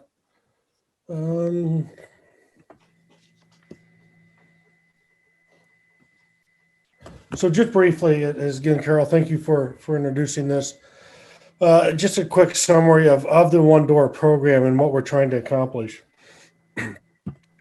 Is we're looking to provide some more comprehensive response to individuals who are in crisis and the families, and connect those individuals to services in collaboration eventually through law enforcement countywide, initially here in Urbana. And what we're going to do is, once we get this moving, is an open single door solution offering an opportunity for individuals to be recognized, evaluated, stabilized, engaged, and treated with dignity and respect. And just very briefly here, individuals who are in the moment crisis, many of the individuals who the police department deal with don't have the access to the resources that are adequate enough to help get the individual stabilized. And that's what we're trying to do with the One Door. And what the One Door is going to provide is the crisis response team. If you follow the news much at all, that is the crisis response teams and law enforcement have been a growing trend. There's a couple different models for that. Here in Champaign County, and what we're going to pilot in Urbana will be a team that will respond independently from the police. So they won't be riding in a squad car. But when the call comes out or when the officer requests a team member, that team member will respond to the scene and meet the officer there. And that's what we're going to pilot primarily within Urbana. Also, with that pilot will come follow-up services. And I'll let Joey speak to this a little bit more, but the follow-up services will be for what the pilot team deals with. So it will not be a 24/7 pilot, but we're going to look at how the best to run this countywide. But they are going to look at all of our calls for service when it comes to somebody in a mental health crisis and provide follow-up services with those individuals from the get-go and the pilot. And so as we've moved forward, and again, as Carol said, there will be a more in-depth review and where we're going and where we're at with this here in a couple weeks. But I will tell you that we are moving forward very well. And what we've learned is that we need people, somebody who can run this day to day. It's becoming a full-time job trying to get this organizational policies and procedures and such put together. And so rather than try to divvy up all those tasks between the partners, Rosecrans, Carl has assigned one of their senior fellows to be a project manager. She's doing a wonderful job, Lauren. And then Rosecrans is going to hire a full-time director to help get this thing launched and to keep it running throughout the first year. And that's my summary. Thank you, Joel, Zuma Heavy. Bill Brown. As far as physical locations go, it sounds like the See You at Home team would be the mobile team. And then if somebody needs, can you kind of go through a scenario so that we understand a little bit more about how it would work? So the team will be based, it won't be a See You at Home team. It'll be it'll be a Rosecrans team that will be based out of 70 East Washington. Joey, I'll let you talk to how that team's going to operate.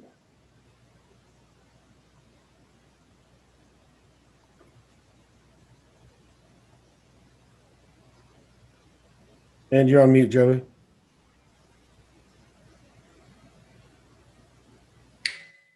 And Joey, I don't know if you had called in on the phone that's separate. It doesn't look, you have? Okay, so I have unmuted you, and then what you'll want to do is just unmute your phone there. You can do that by pressing *6.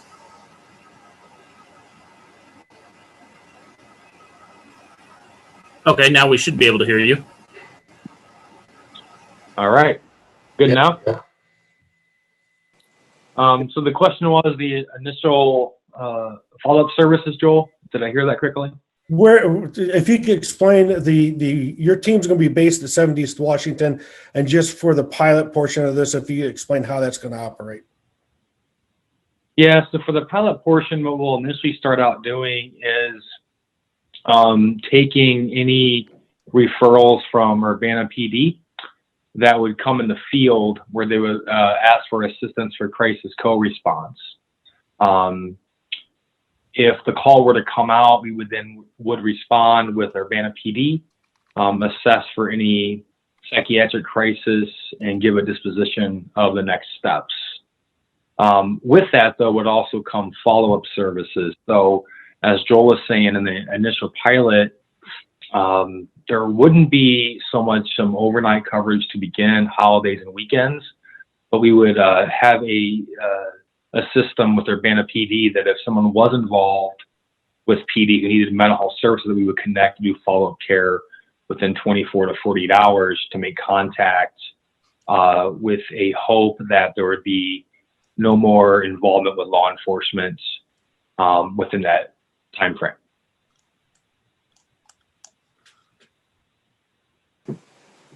And then for the walk-in service, would that be at See You at Home on Washington Street too?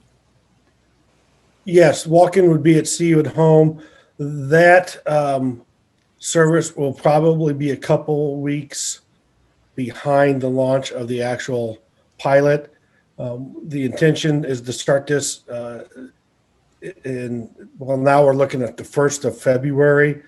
because some logistical things on the law enforcement side. And that lands right smack dab at the beginning of one winter night for See at Home. So we're not going to ask them to try and add staff and launch that right in the middle of their fundraiser. So they'll be a couple weeks behind likely in getting the physical part of this opened. Okay, thanks. Anybody else have any questions on Mary Alice? Yeah, I wanted to make sure I understood you, Joey. So you said that you won't have staffing on the holidays or the weekends. Will you have staffings in the evenings? Yes, the initial goal were to have staff up until 7 o'clock. We're still in some conversation with that. We would have the one door director who would be not only working on the actual program model for follow-up care and community collaboration, but actually 2 other staff, one in 8 to 4, another one 11 to 7, as we start this project and then analyze the call trends, missing gaps, things like that.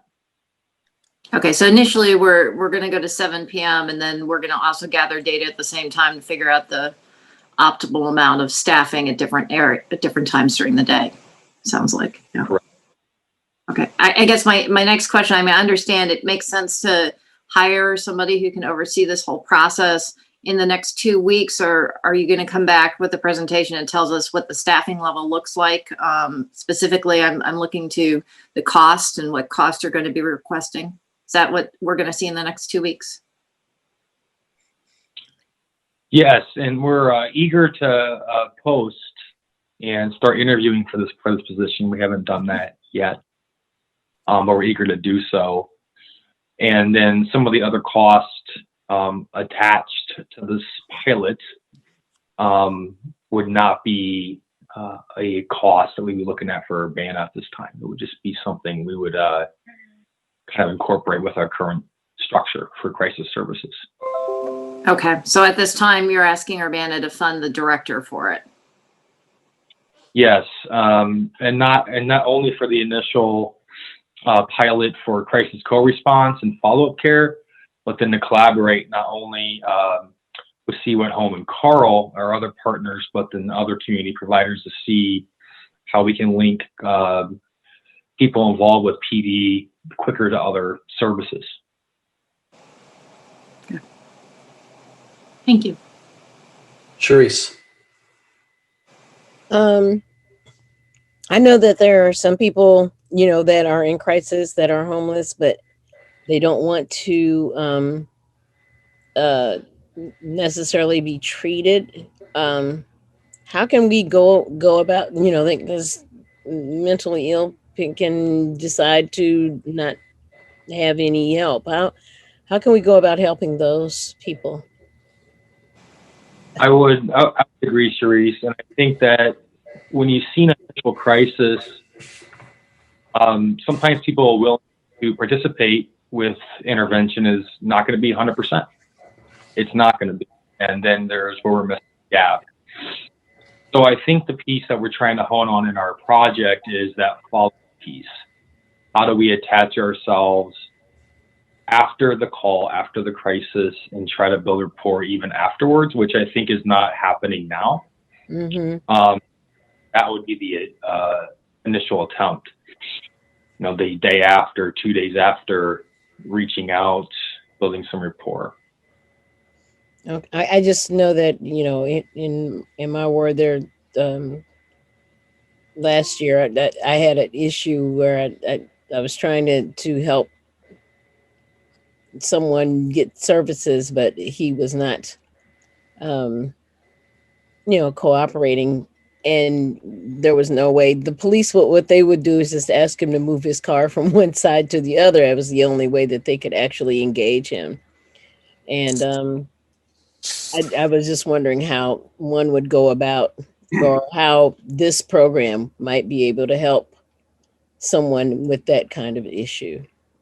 So, with our goal trying to reduce the involuntaries to hospitals and police involvement, and how can the crisis response team maybe come in a different way and try to ease someone into taking services versus rushing it. I think that would be part of our project goal too. Okay. Thank you. Anybody else have any questions? Jared? Yeah. One question, I guess, is this entire hiring process going to be handled by Rosecrans, Joey? Correct. It would be a Rosecrans employee with our HR policies, benefits, all that. Yes. Okay. As far as what we're expecting to see in 2 weeks, Joel, I understand that there's at least 4 key stakeholders in this right now between Carl, Rosecrans, the city of Urbana via the UPD, and you at home. Is that the primary working group for this? And as far as the program itself becoming, more than just an idea and starting to take a little bit more shape, becoming anything, or who's making the decisions that are really going to end up forming it? And do you envision that we're going to see some sort of IGA between us and the sheriff's office? Are we going to see something else? How does this get more formalized as it turns into a program? Because right now it kind of sounds like it's all getting put into Rosecrans's hands for the most part. And I'm just interested where our role is, where the other roles are, because there's a lot of people in the community who probably could contribute greatly to helping us come up with a really good process and idea for this. But it doesn't sound like we have a great many stakeholders outside of the ones that we know of right now. So the process we have right now is the partners meet every Thursday for about an hour and a half, 2 hours, and move things forward operationally. That's where the director comes in, and the Carl's project manager, who's been putting this, organizing the meeting, making sure we're staying on track and getting the action items put together, moving things forward. I would imagine as this moves forward, you'll see a partner operational board of some form and fashion put together that will have the oversight of this. Right now, these are the only partners. The goal would be eventually to see OSF and other direct stakeholders come into this. But if you start adding a lot of other voices, then you start going a lot of other different directions, and it needs to start off slow and grow, and not try to do too much at one time. I get that. I'm just worried about community collaboration, reaching out to people who are just in the streets of these folks all the time. Not that Rosecrans doesn't have a direct interaction with the people in mental health crisis in our community. I certainly know that they do, and I've actively been involved in that with the people I know personally. So I know that they're that resource that's there, but we're talking about more than just mental health treatment in a lot of cases, and that mental health crisis is so intertwined with so many things, especially in responses to police calls and so on and so forth. I feel, to be honest, very in the dark about what's going on. It's like we hear nothing for a long time, and then all of a sudden, we're being asked to put forward $75,000 for a director of a program I know almost nothing about, that we've talked about once at a council meeting, and even then it was more in the abstract than anything else. And not that I'm by any means shunning that we're spending money or we're putting money towards something like this. I just, it feels very, very much a lot like putting the cart before the horse. in this situation. So, Jared, this has been in discussion. The one door actual project's been in discussion for well over a year. It is discussed pre-COVID every other month at a sit-down meeting with probably 30, 40 different stakeholders, providers, and such throughout the county at the Champaign County Crisis Intervention Team Steering Committee. So there's a lot of voices there who've added suggestions, thoughts, and ideas. This is also, I've said at, I don't even come up with a number, a large number of community organizations and stakeholders within not just the mental health community, but other interested parties and discuss this. So there's been a lot of community voice that has helped shape this, but there's not been a formal organization put together to create this, if that helps understand any. Okay, well, we just wanted to share those concerns as we're moving forward. You know, I like the idea of hearing that there would at some point be a board put together to kind of manage this, because I really think it does need to be community managed, and not just through one organization or even just a small handful of organizations. It's got to have roots in our community with people who are on the streets dealing with these kinds of things all the time. So just wanted to share that thought. And I like to second that too, Jared, is in no way, form, long term does Rosecrans want to own this too. We have the same vision that you had just mentioned, that this is a community project. I think on the initial pilot, we're willing to take the first step forward. But yeah, this should not be owned long term by Rosecrans. I think in the initial, since we're the community county provider, it makes sense for us to make that first step. But we're very open to other numerous conversations to make this the best. Bill Brown. Yeah, I just wanted to thank Rosecrans and Joel for getting this going. I think taking the first step's always hard, and getting something going so that you can at least see how it works and what demand is for it is a big step. And I think that we'll learn from that and be able to adjust. But you have to start somewhere, and I think getting it going will be a great first step. I know it's been a long time, and you can talk about it forever, and people can point to other plans in other cities that don't really have the same issues we have, or they have good weather all year round, so their homeless population is a different challenge. So I think every place is a little bit different, and you guys working together and working with the community, I think will really help getting something off the ground. So I'd like to go ahead and make a motion to move resolution number 2020-12-067R to City Council with a recommendation for approval. Was that Charisse? Yeah. Okay. Before we go for vote, I actually have a question. Joel, the funding says it's coming from a police salary line. What exactly does that mean? From the money that's already been allocated to the Urbana Police Department, what is, I guess, not getting funded? Where's this money coming from? I can answer that. Yeah, thank you.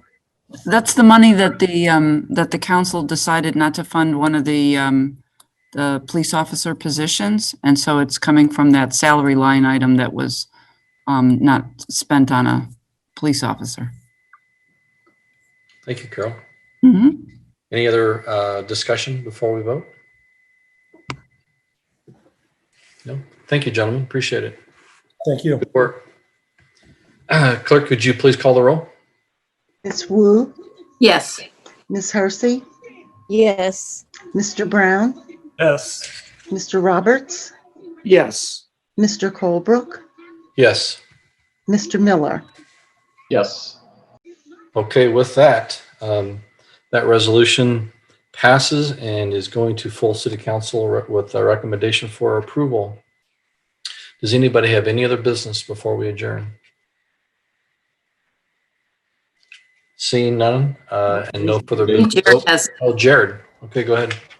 Yeah, I just wanted to take an opportunity to put forward an idea to council, Carol and Diane as well, since we're all here together and we don't often get the chance to speak together. I feel like I'd really like to see a change, at least in our committee of the whole agendas, for something that is on a lot of other agendas for boards and commissions and political bodies called petitions and communications, where there's an opportunity formally for council members to comment, to respond, to bring forth notice of community events, things that we think are worthwhile of noting to the public, because we don't really have the opportunity to do that in the way our meetings are organized as of now.